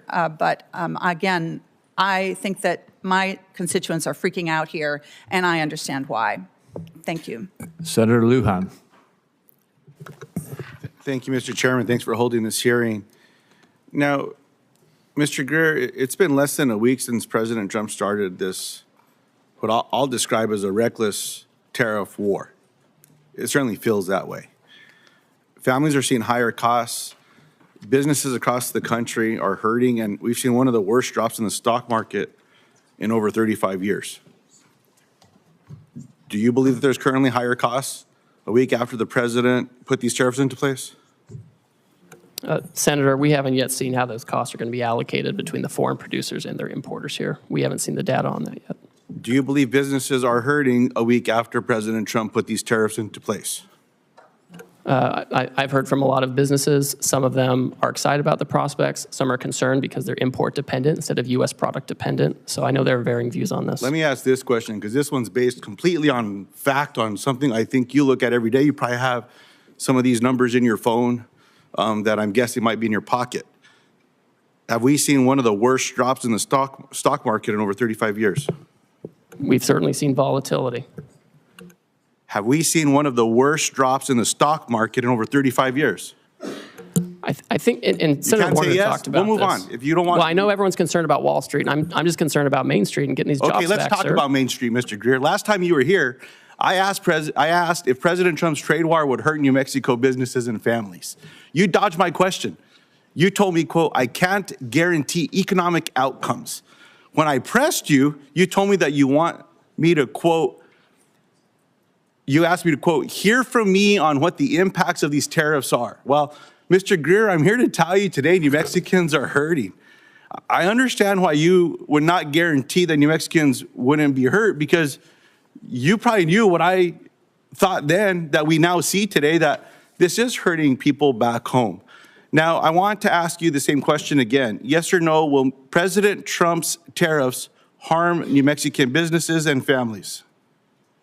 Senator, I just don't think they will. Right now, you have duty-free trade with Canada and Mexico, where they comply with the rules, where they have U.S., Mexican, and American content. I mean, this is designed, and I would hope that being a border state, this is something that you find valuable, and that's what we're trying to do. We're trying to incentivize production in the United States. We want North America to be competitive, and this is.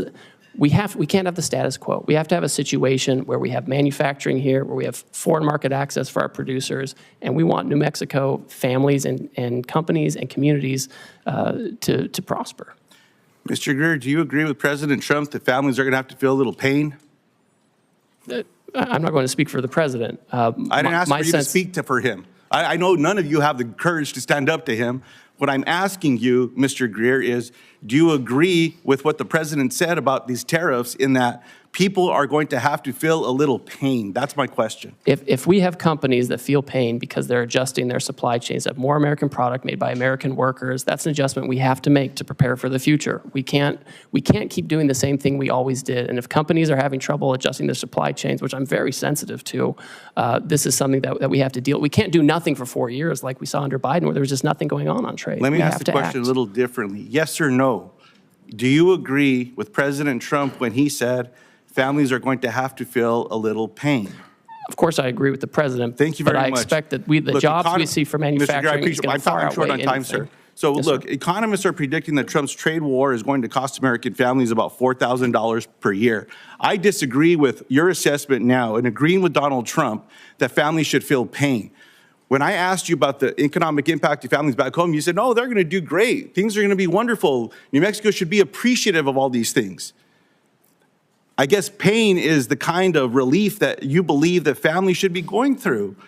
I mean, it is what it is. As I've been saying to my colleagues here, I understand the outcome of this last election. Donald Trump is now the president of the United States. He won the election. My Republican colleagues in the Senate won the election. They control the votes in this chamber. They control the votes in the House. That's why we're seeing these budget resolutions. All I'm saying is own up to what you want to do. You want to do it. Just be honest with the American people about what's going on. I appreciate the time today, Mr. Chairman. I yield back. The same economists who are crying out now were the ones who said we were going to crash the economy, and Trump won. We put tariffs on China, and real median household income went up for Americans by $7,000. Inflation went down, unemployment went down. So we have history showing that we know how to use this. Mr. Chairman, since Mr. Greer went on, I will just follow up again. Then help explain the pain that people are feeling today with your assessment of what Donald Trump said, that families should feel some pain. That's all okay with you all?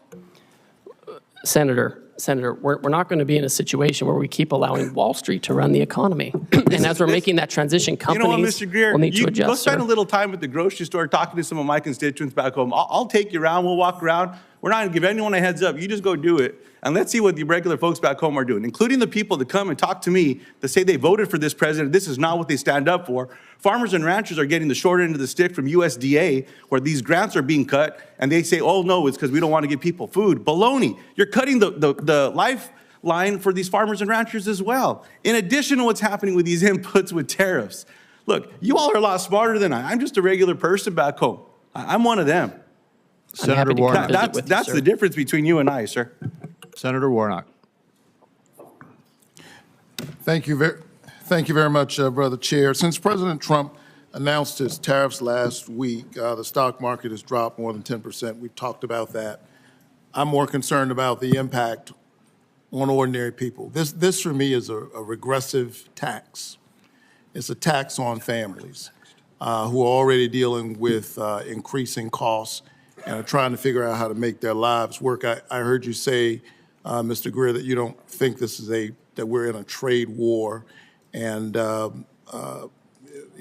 respect your expertise on trade, but tomorrow the Trump administration will implement its reciprocal tariffs, which means businesses and families have had less than 1 week to plan for the largest tax increase in more than 50 years. So we are escalating, and so we can go back and forth about whether we think it's a trade war. I'm focused on how this is impacting families. Normally when tariffs are being discussed, businesses and industries have time to plan. And the government often provides an orderly and clear process for American companies to apply for exclusions from tariffs when it's not possible for them to sell a product without importing parts or all of it because no one manufactures it here. We all know uncertainty is the worst thing for business. I'm hearing this from farmers. I'm hearing it from folks in the manufacturing sector. So I hope we can provide some certainty. What should a multinational retailer do about their products made only overseas or that contain parts only made overseas? We're seeing this in our automotive sector in Georgia. Should they just raise their prices on families to account for the new tax?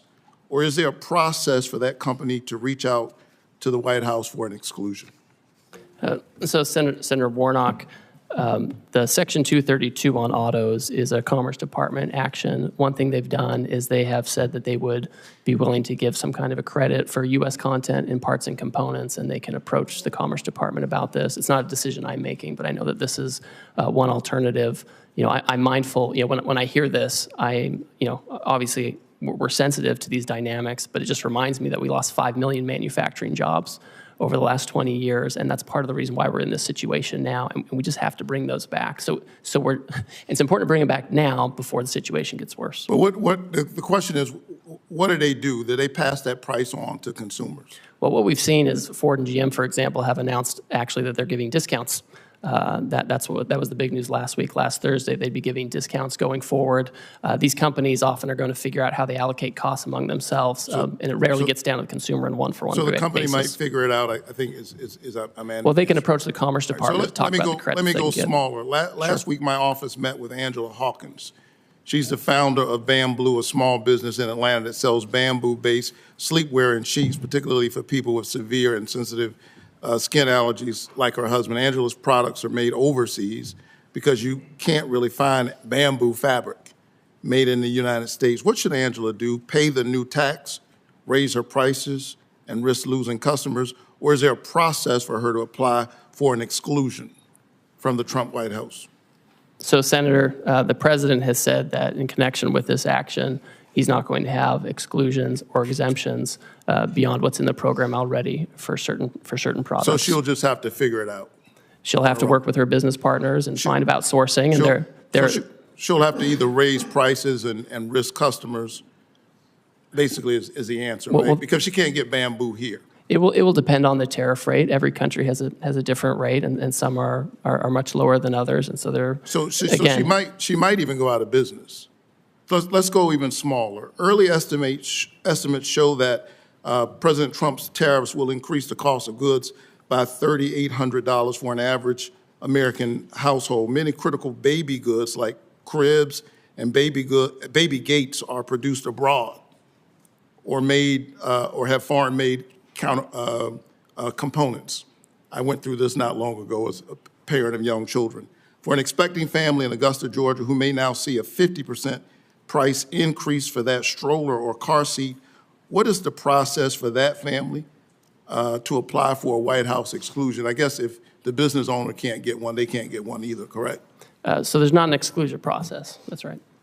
So they would just bear the cost? Well, I think the studies you're talking about, the economists, they got it wrong in Trump 1. They said there was going to be inflation because of tariffs, and it went down. So when I hear them now saying the same thing, I just don't trust what they're saying. And that's, the fact of history shows that it's not a one-to-one. The highest inflation we ever saw was under Biden for housing and education and healthcare and all of these things. And it was, and I don't know where everybody was then when that was skyrocketing by 20%. What if their child is potassium deficient and now bananas are more expensive? Last I checked, we don't have the climate to grow bananas in the United States. Who should that family reach out to the White House for an exclusion for that price hike on those bananas? Well, again, as we've discussed, there's not an exclusion process. I think we've waited too long with the status quo. I know people want the status quo. They want the trading system that Wall Street likes, but we can't have it anymore. So here you and I agree. Nobody wants the status quo. This economy is not working for working families, for ordinary people. And I would submit that what the president did last week in such a reckless and sudden way is adding even more pressure on these families. Thank you so much. Senator Warren. Thank you, Mr. Chairman. Donald Trump is single-handedly driving this economy off a cliff. With no evidence to back him up, he's claimed emergency authorities to slap new tariffs on nearly every product we import from nearly every country. But Congress has the power to reverse these tariffs, and we should do so immediately. Tariffs can be a tool to help build things in America, but Trump has slapped tariffs on, then off again with no rhyme or reason, and the uncertainty about the long-term rules makes companies far less likely to invest in manufacturing or jobs here in the United States. If Congress doesn't stand up to Trump, economists predict a recession before the end of the year, and Fed Chair Jerome Powell says we're in a real danger of, quote, both higher unemployment and higher inflation. Translation, Trump's tariffs will push millions of workers out of jobs and push prices up at the same time. So, Ambassador Greer, we've heard a lot of conflicting statements about whether these tariffs are here to stay, how many more rounds of on-off we're going to do. So let me ask the question from a different perspective. Ambassador Greer, we lost 700,000 jobs each month in the last recession. If 700,000 Americans lose their jobs, will the Trump administration suspend these tariffs? Senator, I think the economists who are making these projections, who often are in favor of fully unfettered free trade, are the same ones who said in the first Trump term that putting tariffs Greer, I something that's going to happen, let me just Senator. stop you there. I'm not asking about projections. I'm asking if the numbers show that 700,000 people have lost their jobs because of these new tariffs that Trump has slapped on.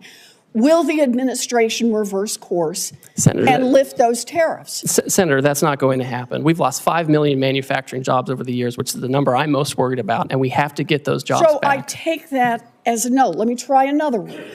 Moody's says that if the Trump tariffs remain in place, we will definitely plunge into a recession, which will ultimately cost 3.5 million Americans their jobs.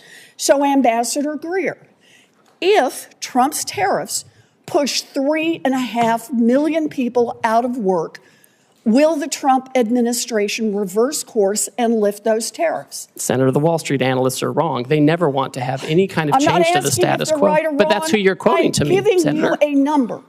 If the number is 3.5 million, if it never comes to pass, you don't have to worry about your answer. But if 3.5 million people lose their jobs because of these tariffs, is the Trump administration prepared to lift them? Right now, this minute, we're working on negotiations with countries who believe they can achieve reciprocity with us and get their trade deficit down. And that's the emergency we're focused on. There's not going to be a situation where years from now we've lost millions of jobs. Let me try one more time. If Trump tariffs push workers out of their jobs and raise prices, as Fed Chair Powell has predicted, will you reverse course then? I think also with respect to Chairman Powell, who I don't know personally, but I know the president makes decisions on trade, and he rarely takes advice from Chairman Powell on this. We found in Trump 1 that you could put tariffs on China and you could make it work and have lower income, lower unemployment, lower inflation, and increase real median household income over time as we reshore. And that's what we have to do, Senator. What I'm hearing you say is that no one can hear a rhyme or reason to why the tariffs are off again, on again, off again, on again.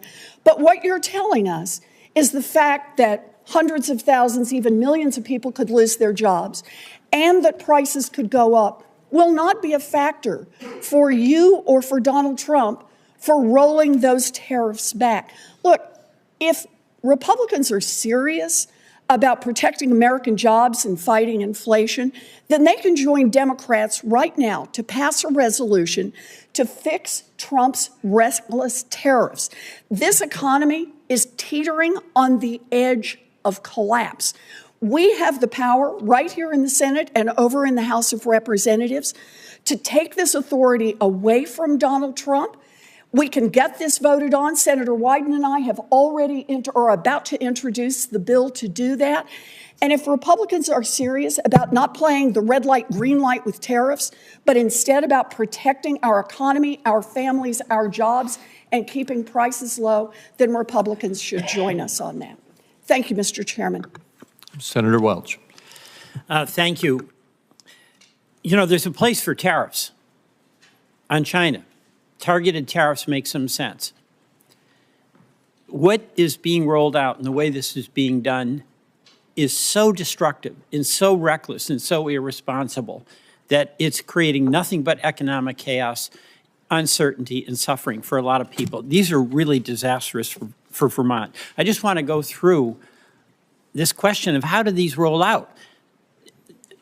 You did not set, as our trade representative, the tariff rates on all of these countries that were on display when the president announced them, right?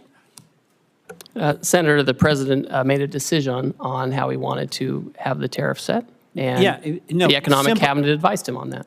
Right, but you did not set like the 50% rate on Lesotho. I personally didn't, no. Yeah, can you explain how that makes any sense?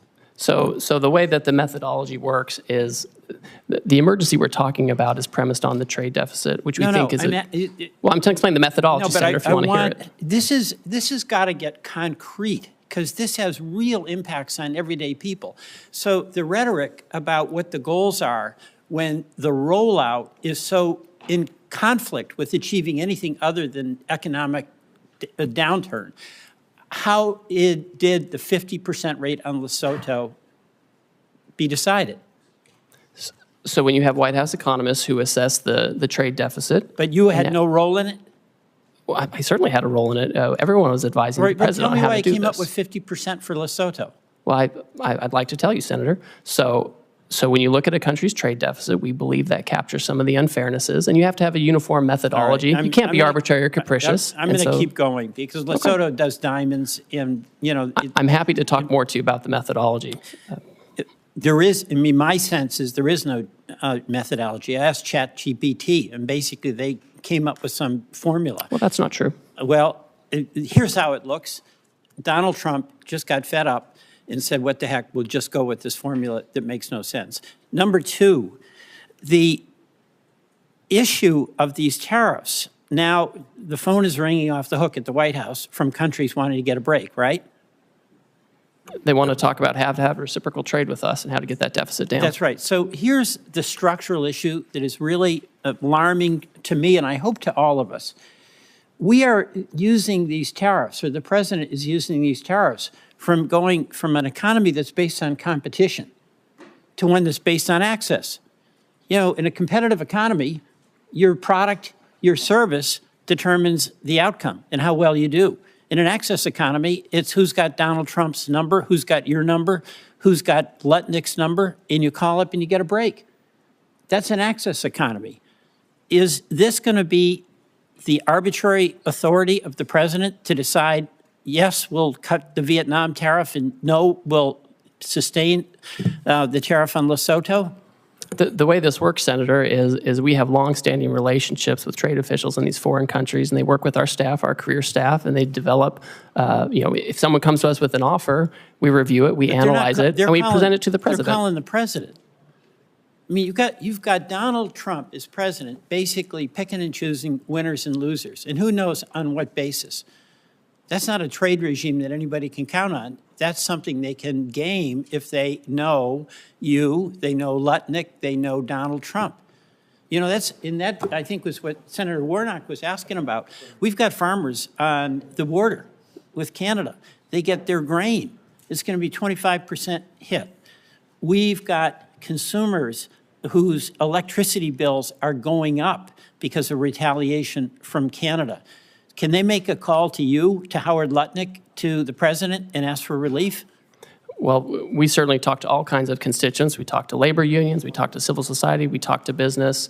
I would say with Canada and Mexico, they receive duty-free treatment for things that follow the rules of USMCA. If they bring in Chinese content and send it down, they won't get a break. Let me tell you the frustration I have. There is a place for targeted tariffs to help us and also to push back on unfair trade practices. I support that. That's not what this is.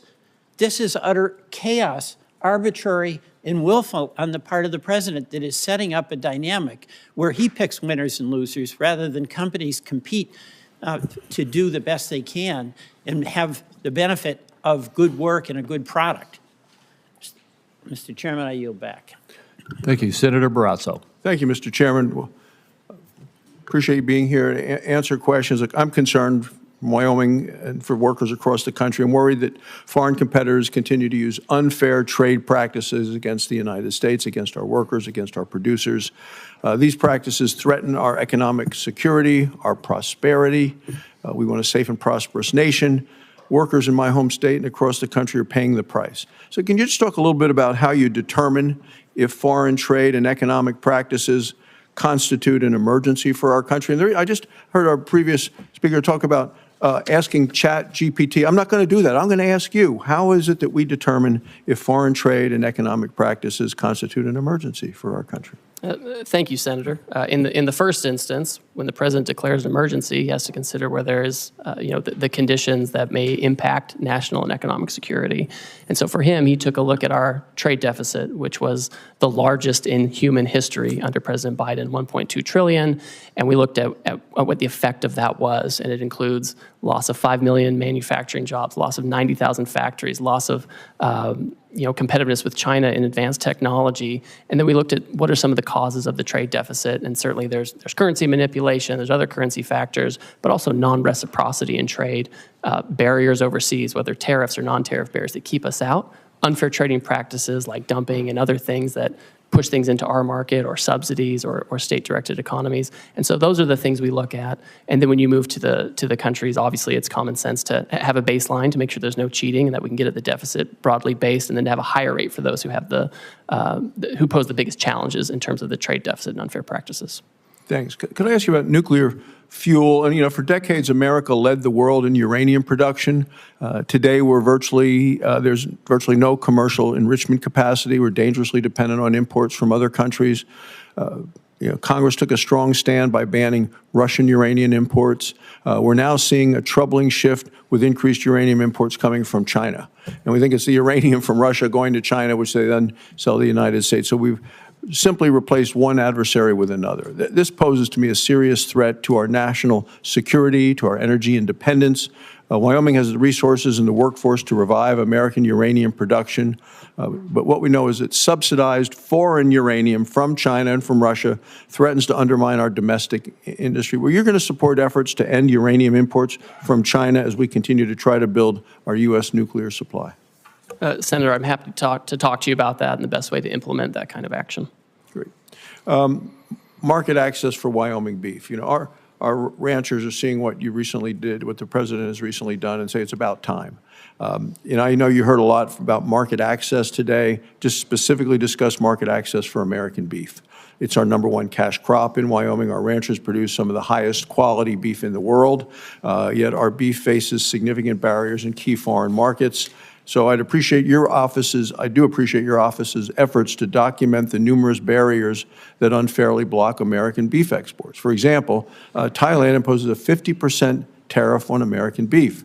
The European Union's numerous, quote, Green Deal restrictions limit market opportunities for our ranchers.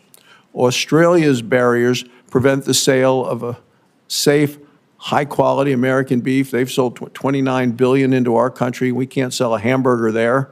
So Wyoming beef producers have felt the direct impact of these unfair trade practices, and I say it's our #1 cash crop. What steps do you see being taken now to open new markets and ensure fair access for our beef around the world where we've been blocked? So, Senator, as everyone knows, we have a lot of countries coming to talk to us right now who want to have more reciprocal trade, get their trade deficit down. And obviously part of that is making sure we have access for products like beef, making sure we're exporting products like beef. I've talked to the Australians about this issue. It's always surprising because they're a great partner for us globally. This is a big issue with them. Southeast Asia as well. These are things that are on our list when people come to talk to us. It's something we've recorded for years, and we expect countries to change this. Great, thank you. In terms of critical minerals, we sit on vast deposits of critical minerals in Wyoming essential for our national security. Our state has significant reserves of rare earth elements.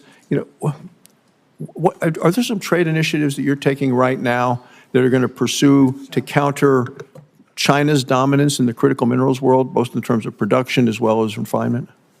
Yes, well, I know, for example, this is at the Commerce Department, but I know they're considering whether they need to take some kind of an action and looking in a potential Section 232 investigation of critical minerals to know, how we can get that here, how we can get processing here in our near abroad, how to make sure we're not dependent on China for those things. Thank you, Mr. Chairman. Senator Blackburn. Thank you, Mr. Chairman, and thank you for being here today. I know you have had a busy week. And we appreciate that and appreciate what the president is trying to do for the broader economy. And of course, it is encouraging to hear that we have 70 countries that are coming in to negotiate tariffs and some of those non-tariff barriers that have existed. So we're grateful for all that work. I do want to ask you about some of the foreign governments using bogus environmental regulations to really sideline American businesses. And the EU's new deforestation regulation is a great example of this, imposing excessive reporting requirements that would shut out Tennessee pulp and paper producers from foreign markets. And also, we're seeing some of these foreign governments actually seize U.S. assets under false pretenses. And last year we had a company, Vulcan Materials, which declined to sell its Mexican port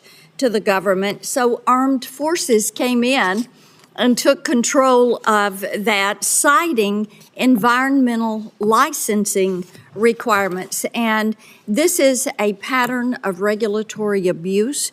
And it keeps our companies out of the global market. So how are you working to protect these U.S. businesses and to deal with these foreign governments who are weaponizing their bogus regulations to restrict the market access? Well, Senator, I always find it troubling when countries use these kind of measures as a protectionist measure. Our companies, whether they're making here and exporting or going elsewhere to produce in other countries, are always the cleanest and most responsible, always. And we should always have the best treatment under those kinds of regimes. So with respect to the two examples you noted on the Vulcan issue, I've raised this personally with Mexican trade officials. And with respect to the EU forestry regulation, my understanding is right now it's a little bit on pause while they themselves look at it and take a second look. And I talk to my counterparts in Europe frequently, and this is something where I want to make sure that they're treating us appropriately under this law, not discriminating against us. That's wonderful. If I could get in writing from you an update on the Vulcan port issue, that would be helpful also. We're happy to do that, Senator. Thank you. I want to talk about digital trade because President Trump really has shown great leadership when it comes to digital trade. And that was a part of the negotiations on the USMCA. And it really gave us a very robust and ambitious digital trade chapter. And the provisions, including cross-border data flows and data localization, are critical to facilitating strategic U.S. initiatives across a broad range of industries. And we have an opportunity now to build on this digital chapter. So, and I think that could really pave a way to add other provisions on critical issues such as AI, such as quantum computing that we are dealing with. So how could you use this digital trade chapter that we have in the USMCA to expand that globally as we look at negotiating new trade agreements? Well, I think it's important to understand that our companies, our digital trade companies, are the most competitive in the world. They're the most effective in the world. And what we don't want is a situation where they are retaliated against or they're discriminated against such that their Chinese competitors actually take up market share. I mean, that would be a disastrous situation. And so as countries come to us and want to talk about how to have more reciprocal trade or better trade actions, I would expect that we want to make sure that they're not discriminating against our technology companies. And we want to have, we want to make sure we have a level playing field so we can have the appropriate market access that we want, and whether we do that in formal trade agreements or just in commitments from these other countries. Well, and as you know, digital trade is important to Tennessee. Yes, ma'am. So we're looking forward to that. Non-tariff barriers are something that get mentioned quite a bit as we are talking to companies. I know Vietnam has several non-tariff barriers, and we've seen this in the USTR's National Trade Estimate report. And we had a record high deficit with Vietnam in 2024. And in part, that's because Chinese companies are using Vietnam to transship. So will you work to ensure that any possible deal with Vietnam, because I know they've been first to the table to try to negotiate for a zero tariff, but we want to make certain that whatever is done includes provisions that will not allow China to reap the benefits of working with and shipping through Vietnam. I agree with you 100%, Senator, whether it's Vietnam or others. If they think they're going to have some kind of different rate, it can't be one that gives preference to a third country like China, where they can just take advantage of it or use it to circumvent what we're trying to do. I agree with you 100% on this point. Well, thank you for that. Thank you, Mr. Chairman. Thank you, Senator Sanders. Thank you, Mr. Chairman. Mr. Greer, thanks for being here, and I enjoyed our conversation in the office last month. Let me begin by saying, as I suspect you know, that I am not a great fan of unfettered free trade. I helped lead the effort when I was in the House against NAFTA and against permanent normal trade relations with China. I will never forget a visit that I made to the Macadillo area in Mexico, where I saw brand new factories and literally Mexican workers living in cardboard boxes. And the result, of course, was the loss of hundreds of thousands of jobs, good-paying jobs in this country, transferring them to Mexico where people work for horrendous wages. That is the type of trade policy which I detest. But I want to move to an area to talk about the legal basis of what President Trump has done. President Trump said, Mr. Greer, that he had no choice in terms of Canada, and I live 50 miles away from the Canadian border. He had no choice but to bypass Congress and to impose an emergency 25% tariff on Canada to stop, quote, the massive, end quote, amount of fentanyl and, quote, the millions and millions of undocumented immigrants coming from the northern border. Unfortunately, that's a lie. The truth is that the U.S. Customs and Border Protection reported just 43 pounds of fentanyl were seized at the Canadian border last year, representing just 0.2% of the total. Now, we could agree that 1 pound of fentanyl is too much. But if 0.2% constitutes an emergency, my guess is illegal drugs are coming in from every country in the world. And that gives the President of the United States incredible power to determine tariffs. Further, he said he talked about millions and millions of undocumented immigrants coming from Canada. In fact, last year there were 24,000 people, not millions and millions. First question, really, we can argue about tariffs, but why does the president have to lie all of the time in order to make his point? So, Senator, I would just refute that when the president is talking about the nature of the emergency we have. I mean, Could you talk a little bit closer into the mic, please? Certainly. Senator, I would just say, I think you need to look at what the president issued in terms of the order for the legal basis for what we're doing, right? I mean, the president very rightly hit on this issue of fentanyl migration coming from northern southern borders, and it's a real emergency.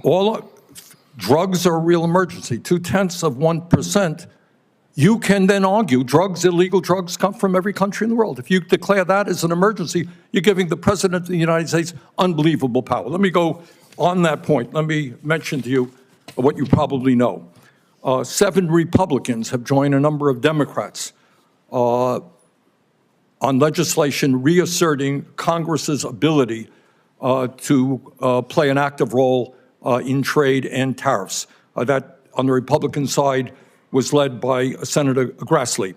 And he said, and I quote, "For too long, Congress has delegated its clear authority to regulate interstate and foreign commerce to the executive branch, et cetera, et cetera." He wants to reassert Congress's constitutional role and ensure Congress has a voice in trade policy, end of quote. In the last 2 weeks, all we have seen is reports in the newspaper. Congress has not had 1 ounce of authority in determining tariff policy. Do you think Congress should be completely left out of the process? Or does the president have emergency power to do anything he wants with regard to tariffs? Senator, my staff has had over 200 meetings with congressional offices in the past 2 months to consult. The president's been very transparent about what he wants to do on tariffs. Congress delegated a law to him to take this action. Mr. Greer, you can have all the meetings you want. You and I had a nice meeting. But at the end of the day, the president did exactly what he wanted to do without any discussion, formal discussion with members of Congress. He could make recommendations to Congress, that's for sure. Do you really think that he has the power under an emergency degree to reorder the trade world, global trade policy, without any input from the United States Congress? Sir, Congress gave him this law where if he determines a national emergency, he can take appropriate action to regulate imports. That's what he's done. And you think it's a national emergency that 0.2% of fentanyl coming from Canada constitutes a national emergency?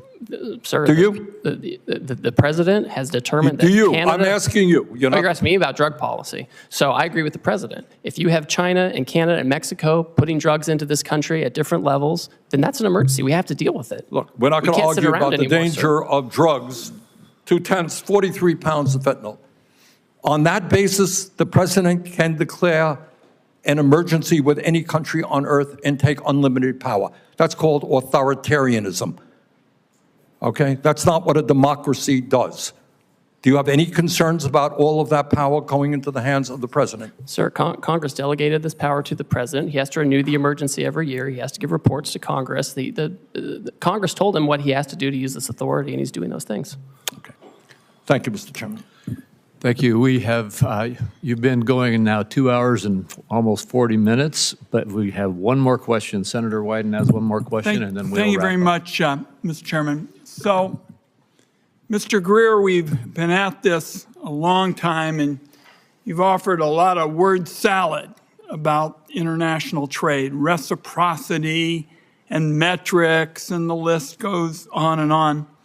But inside this verbiage, you've ducked a very big question, and that is, how can you negotiate with scores of countries before Americans see their 401ks go up in smoke? And so what I'd like to do is just ask you one simple question to wrap this up, because at home in Oregon, people want to know what we're doing to help the people who are hurting today, not months and months or elections and all kinds of dates far in the future. So here's my question to wrap up. When will those hurting now see real relief? Senator, the country decisively voted for this president and his trade policy. He knows how to use tariffs appropriately to negotiate deals where necessary and to drive investment and manufacturing back to the U.S. And that's what we're doing. He was successful in his first term in using it. Real wages went up, and that's what we're doing now. And we're working around the clock to make sure we can do that. Mr. Greer, I gave you a chance to respond to the question, and what you said wasn't accurate. Nobody disputes that the president won the election up here on the dais.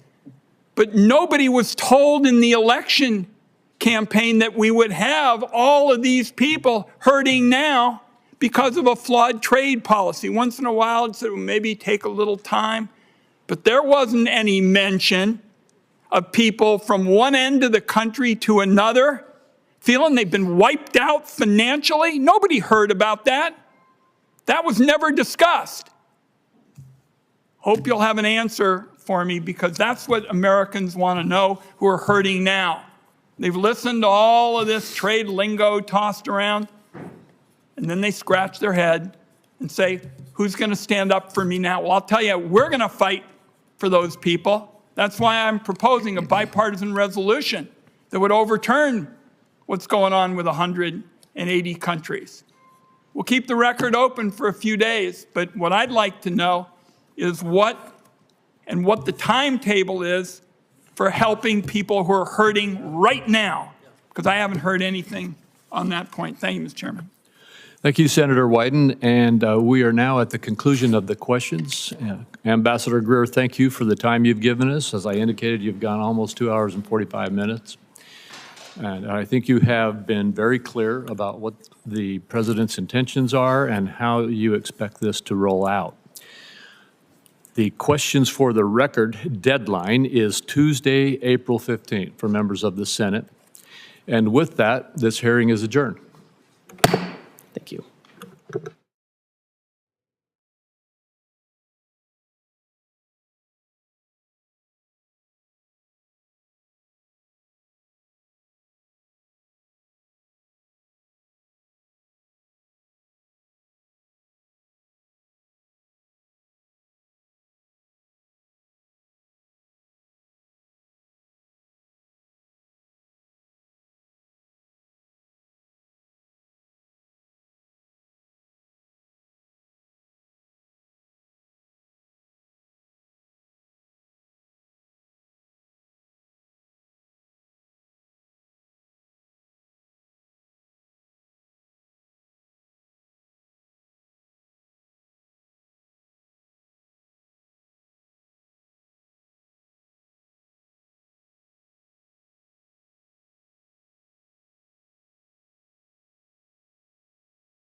The committee will come to order. We welcome our USTR, Jameson Greer here today for the annual hearing on the President's trade agenda. Members and the public have questions and concerns about recent tariff actions, and that's okay. We should think about tariff impacts and ask questions. Thoughtful and respectful debate on these issues is good and is why we call hearings like this one with the U.S. Trade Representative. And again, welcome. We need to think strategically about tariff policy, including how to minimize unnecessary costs on American families. I also recognize that although it is easy to see the costs arising from tariffs, it's also far more difficult to assess the cost of denied market access opportunities. Tariffs can advance American interests in market access. In the first Trump administration, we saw tariffs used to stop France from imposing discriminatory digital service taxes. Tariffs also forced China to discuss the systemic challenges between our two nations. Frankly, every enforcement action, whether it's a WTO dispute, a Section 301 investigation, or a preference program review, ultimately relies on the threat of tariffs to secure objectives. Accordingly, it's important to contextualize the tariffs in the design of the larger policy. The real headline then becomes the fundamental shift in trade policy since President Trump's inauguration, where the United States now actually plans to do trade again. My colleagues and I in Congress want to pursue a real trade policy. That was put on hold during the Biden years. We now have a president who will partner with us in that effort, and together we will enforce our rights, we will negotiate again, and we will expand opportunities for Americans. This administration is not deliberating endlessly over whether trade can be a force for good, like the past administration, which refused to even engage in bipartisan or bilateral market access trade negotiations. Trade today is the centerpiece of our international economic engagement, and we have plenty of substantive trade ideas to discuss. Businesses want certainty from good policies that will continue so that they can invest confidently in prospects that create jobs and wealth. That is one of the primary reasons that I'm working hard to make the Trump tax cuts permanent, to provide businesses with the certainty they need to make long-term investments to drive growth and increase prosperity across all segments of the economy. Contrast this kind of certainty and forward thinking on trade with that of the last 4 years, where the only certainty was that you were going to lose ground because your government fundamentally rejected free markets, free enterprise, and free trade. The last administration turned to industrial policy because it was certain that the free market failed in delivering what government planners believed was necessary for climate and social agendas. Indeed, China's central planners saw their own strategic thinking in the Inflation Reduction Act's approach of bestowing massive subsidies to stimulate investments that the market would not. We can restore faith in free markets by making it easier than ever to do business in America. The President's executive order last week to assist major investors to navigate our regulatory system efficiently is a good start. We plan to do more.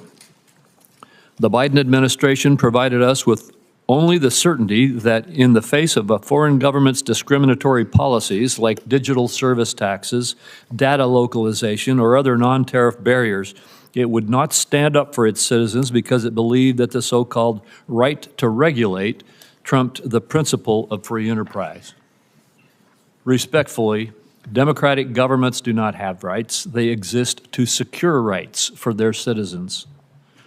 One immediately welcome change under the Trump administration appeared last week in the USTR's National Trade Estimate. Last year, the Biden administration deliberately cut from the estimate a number of discriminatory measures imposed on America by foreign governments because it sided with those governments over our citizens. This year's estimate is exhaustive because the administration carefully identified all of the ways that Americans lose out in the global marketplace. Finally, the validity of free trade will be seen again. The last administration did not pursue market access in its negotiations. Instead, it demanded governments to undertake a number of social and environmental commitments, even ones Congress did not approve of domestically. Not surprisingly, our partners did not put their trust in such negotiations. While tariffs inherently may be seen at odds with free trade, we must also acknowledge that many of our trading partners deploy barriers that have gone unchallenged for too long. Free trade, by definition, must be reciprocal. We do not have it if others can impose barriers on us unchallenged. Our failure to enforce our rights over the last 4 years lost a lot of ground for us. This cannot continue because what I am certain about is that American goods and services are innovative, high quality, and globally competitive. Senior administration officials say that a number of countries are coming to the table to engage with the USTR. We look forward to hearing about this engagement and the steps toward better opportunities for Americans. With that, I turn to Senator Wyden for his remarks. Thank you very much, Mr. Chairman. Mr. Chairman and colleagues, today's hearing on the President's trade agenda begins with American retirement funds, investors, and our economy in purgatory thanks to Donald Trump's plan to hike tariffs to levels not seen since before the invention of the automobile. Prices are continuing to increase. Markets for made in the USA products are slamming shut around the world. The U.S. economy has gone from the envy of the world to a laughingstock in less time than it took to finish March Madness. Through it all, Donald Trump and his advisors have yet to provide an understandable explanation, any explanation for what his tax hike on the American people is supposed to accomplish. And so this morning, I'd like to focus on one central question. What is the plan? In the last week, the White House has been all over the map when it comes to this question. There is no clear message of how the tariffs were determined, what they're supposed to accomplish, how long they'll be in place, whether they're a negotiating tool or a move to try and cut the United States off from global trade and usher in a new era of 1870s-style protectionism. In the days since Donald Trump announced his tariffs, the President and his advisors have repeatedly changed their stories on all of these questions. Last Thursday, Donald Trump said, quote, "The tariffs give us great power to negotiate," just after Secretary Lutnick and a top economic advisor told reporters the tariffs were not up for negotiation.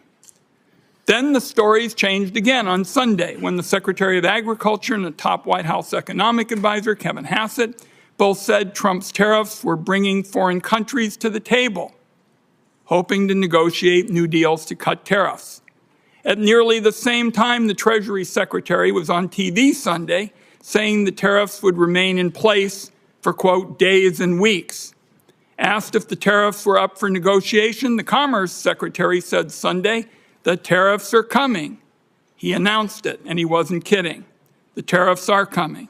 And yesterday in the Oval Office, Donald Trump said there can be permanent tariffs and there can also be negotiations. So again, this morning, what we want to know is what is the plan? The stock market is up a bit this morning on yet another round of rumors that Donald Trump might not go through with his full barrage of tariffs.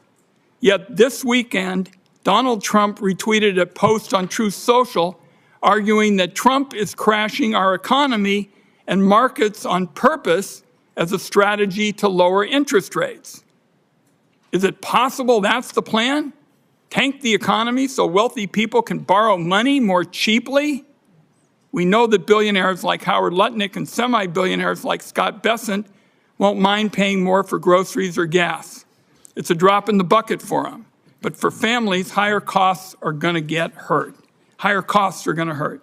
The nonpartisan Yale Budget Lab predicts the tariffs will cost families $3,800 in the first year alone. In Mr. Greer's confirmation hearing, he argued that economic security leads to strong national security. Our country is getting the opposite with these pointless tariffs. Destroying the foundations of our economy is not only disastrous for workers and families, it makes our people less safe. So you look at Stellantis, the auto company, laying off 900 workers in response to the tariffs. I talked to Pacific Northwest fruit growers who are being told no more American exports, and I hear from small businesses in Oregon that they'll have to pay more for the materials they use to make their products. And I worry that Americans will soon be poorer and face greater threats to our national security thanks to these Trump policies. Is that the plan? Colleagues, I'm going to close with this. The Trump aimless, chaotic tariff spree has proven beyond a doubt that Congress has given far too much of our constitutional power over an international trade to the executive branch. It is time to take that power back. On a bipartisan vote, 51 senators sent that signal last week by stepping in and passing legislation to lift Trump's reckless tariffs on Canada. Well, now Donald Trump has slapped tariffs on about 180 countries, and this is a big unforced error that requires a big response. So let me close with this announcement. Today, I am proposing a new bipartisan privileged resolution to end the latest crop of global tariffs that are clobbering American families and small businesses. Members on both sides of the aisle ought to know that this is a call to action, and Congress must step in to rein this president on trade. Thank you, Mr. Chairman. Thank you, Senator Wyden. And Ambassador Greer, you may now make your statement. Thank you. Chairman Crapo, Ranking Member Wyden, and members of the committee, I appreciate you taking the time today for this hearing. Last Wednesday, President Trump declared a national emergency in response to the large and persistent trade deficit that has built up in recent years. This deficit is driven in part by non-reciprocal tariffs, trading barriers, and other economic policies pursued by our foreign trading partners. The situation is urgent. President Trump imposed tariffs to address this emergency, and these measures are aimed squarely at achieving reciprocity and reducing our massive trade deficit to reshore production in the United States. This national emergency declaration and tariff action is the most significant change in U.S. trade policy since we allowed China to join the World Trade Organization. The American working class, in particular, has suffered concentrated losses from the so-called China shock and other adverse effects of past trade policy and the conditions that give rise to this massive trade deficit. You've heard some of these numbers before. The United States has lost 5 million manufacturing jobs and 90,000 factories since 1994. President Biden left with a $1.2 trillion trade deficit in goods, the largest of any country in the history of the world. The United States' share of world manufacturing output declined from 2001 to last year. In the fourth quarter of 2024, U.S. manufacturing as a share of gross domestic product was the lowest it had been in 20 years. During COVID, we were unable to procure semiconductors to build our cars or materials for pharmaceuticals and personal protective equipment. During World War II, we built nearly 9,000 ships. Last year, the United States built only 3 ocean-going vessels. Our agricultural trade balance, which historically resulted in trade surpluses for our farmers, was in deficit the last 2 years of the Biden administration and likely will take some time to recover. These are all serious indicators of an economic and national security emergency, and we can't ignore it. One important driver of these negative trends has been unfair, unbalanced, and non-reciprocal trade. This includes the effect of higher tariffs imposed by other countries on the United States, the effect of non-tariff measures that promote other countries' exports and obstruct U.S. exports, and other foreign economic policies favoring overproduction and degrading America's manufacturing capacity. And the lack of reciprocity is an important driver of our global trade deficit and with particular countries. So it's common sense to focus on these indicators. For example, the European Union can sell us all the shellfish they want, but the EU bans shellfish from 48 states. The result is a trade deficit in shellfish with the EU. We only charge a 2.5% tariff on ethanol, but Brazil charges us an 18% tariff. The result? We have a large trade deficit in ethanol with Brazil. Our average tariff on agricultural goods is 5%, but India's average tariff is 39%. You understand the trend here. Our trade deficit, driven by these non-reciprocal conditions, is a manifestation of the loss of the nation's ability to make, to grow, to build. And the president recognizes the urgency of the moment. On the first day of his second term, President Trump issued a comprehensive memorandum setting out his trade policy directive. And over the past 10 weeks, he has executed on nearly all of these priorities. He has tightened tariffs on steel and aluminum. He's imposed new measures on auto and auto parts not made in the United States. And on April 2nd, the president declared the national emergency that we've discussed. And so the president has imposed a reciprocal tariff along with a global baseline tariff to achieve reciprocity with other countries and to drive the dangerous deficit down. And the president's strategy is already bearing fruit. Over the past few weeks, a planned layoff for an auto production shift in Tennessee has been suspended. Another automaker is hiring additional employees and expanding overtime to increase auto production in Indiana. Companies have announced $4 trillion in new investment in the United States. Nearly 50 countries have approached me personally to discuss the president's new policy and explore how to achieve reciprocity, and they've spoken with many members of the administration. Several of these countries, such as Argentina, Vietnam, India, and Israel, have suggested that they will reduce their tariffs and non-tariff barriers in line with the president's policy. And these obviously are welcome moves. Our large and persistent trade deficit has been over 30 years in the making, and it will not be resolved overnight, but all of this is in the right direction, particularly as we start to negotiate with these countries. We must move away from an economy that's based solely on government spending and the financial sector, and we must become an economy based on producing real goods and services that provide jobs for working class and middle class Americans in their communities. This adjustment may be challenging at times, and in a moment of drastic overdue change, I'm confident, I'm certain that the American people can rise to the challenge as they've done before. I appreciate this committee's interest in President Trump's trade agenda. I'm glad we're talking about this. That's created debate. And we may not agree on everything, but I know that you want to do what's best for America. So does the president, and so do I, and we'll collaborate together on this. Thank you again for your time, and I look forward to our conversation. Thank you, Ambassador. Yesterday, Secretary Bessent stated that you and he both will lead trade negotiations with Japan. I am very pleased that President Trump has decided to press for market access in this case. I hope we'll see more negotiations that press for zero-to-zero barriers, but could you explain a little bit what is the scope of these negotiations? Certainly. Thank you, Chairman. So as you know, yesterday the President directed Secretary Bessent and myself to interact with the Japanese. We've already been having several conversations with them over past weeks. So this is not a new development, but we are taking it to a new level. Obviously, we want to have more market access in Japan. For us, we feel like we could have more and better agricultural market access. There are also structural impediments to some of our industrial goods in terms of standards and regulations and that kind of thing.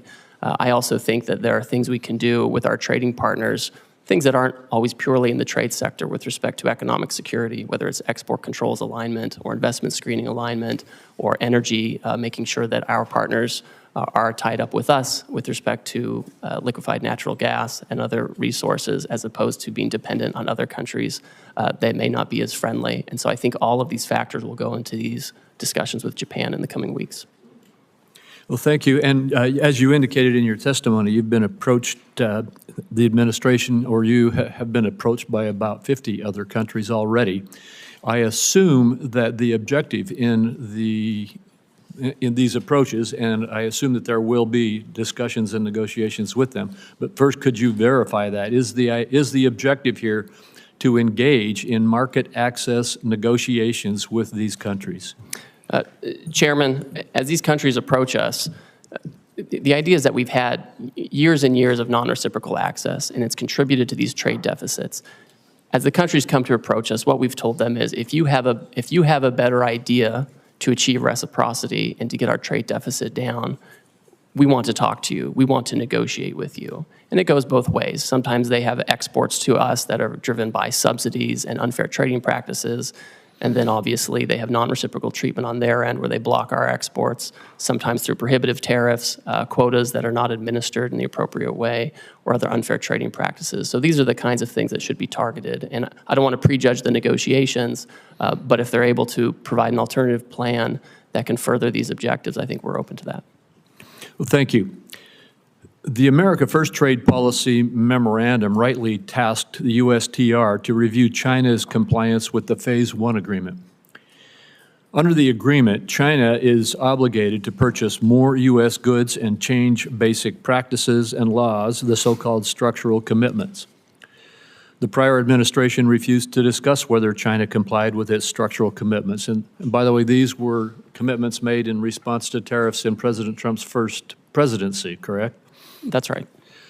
What is your analysis of China's compliance with the structural commitments that it made in Phase 1 so far?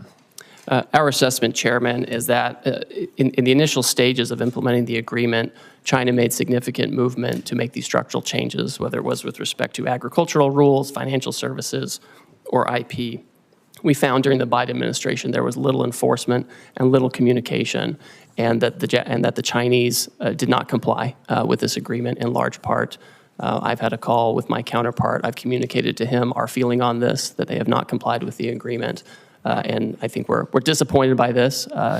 It's not surprising, but we are certainly disappointed by that. And now you're engaged to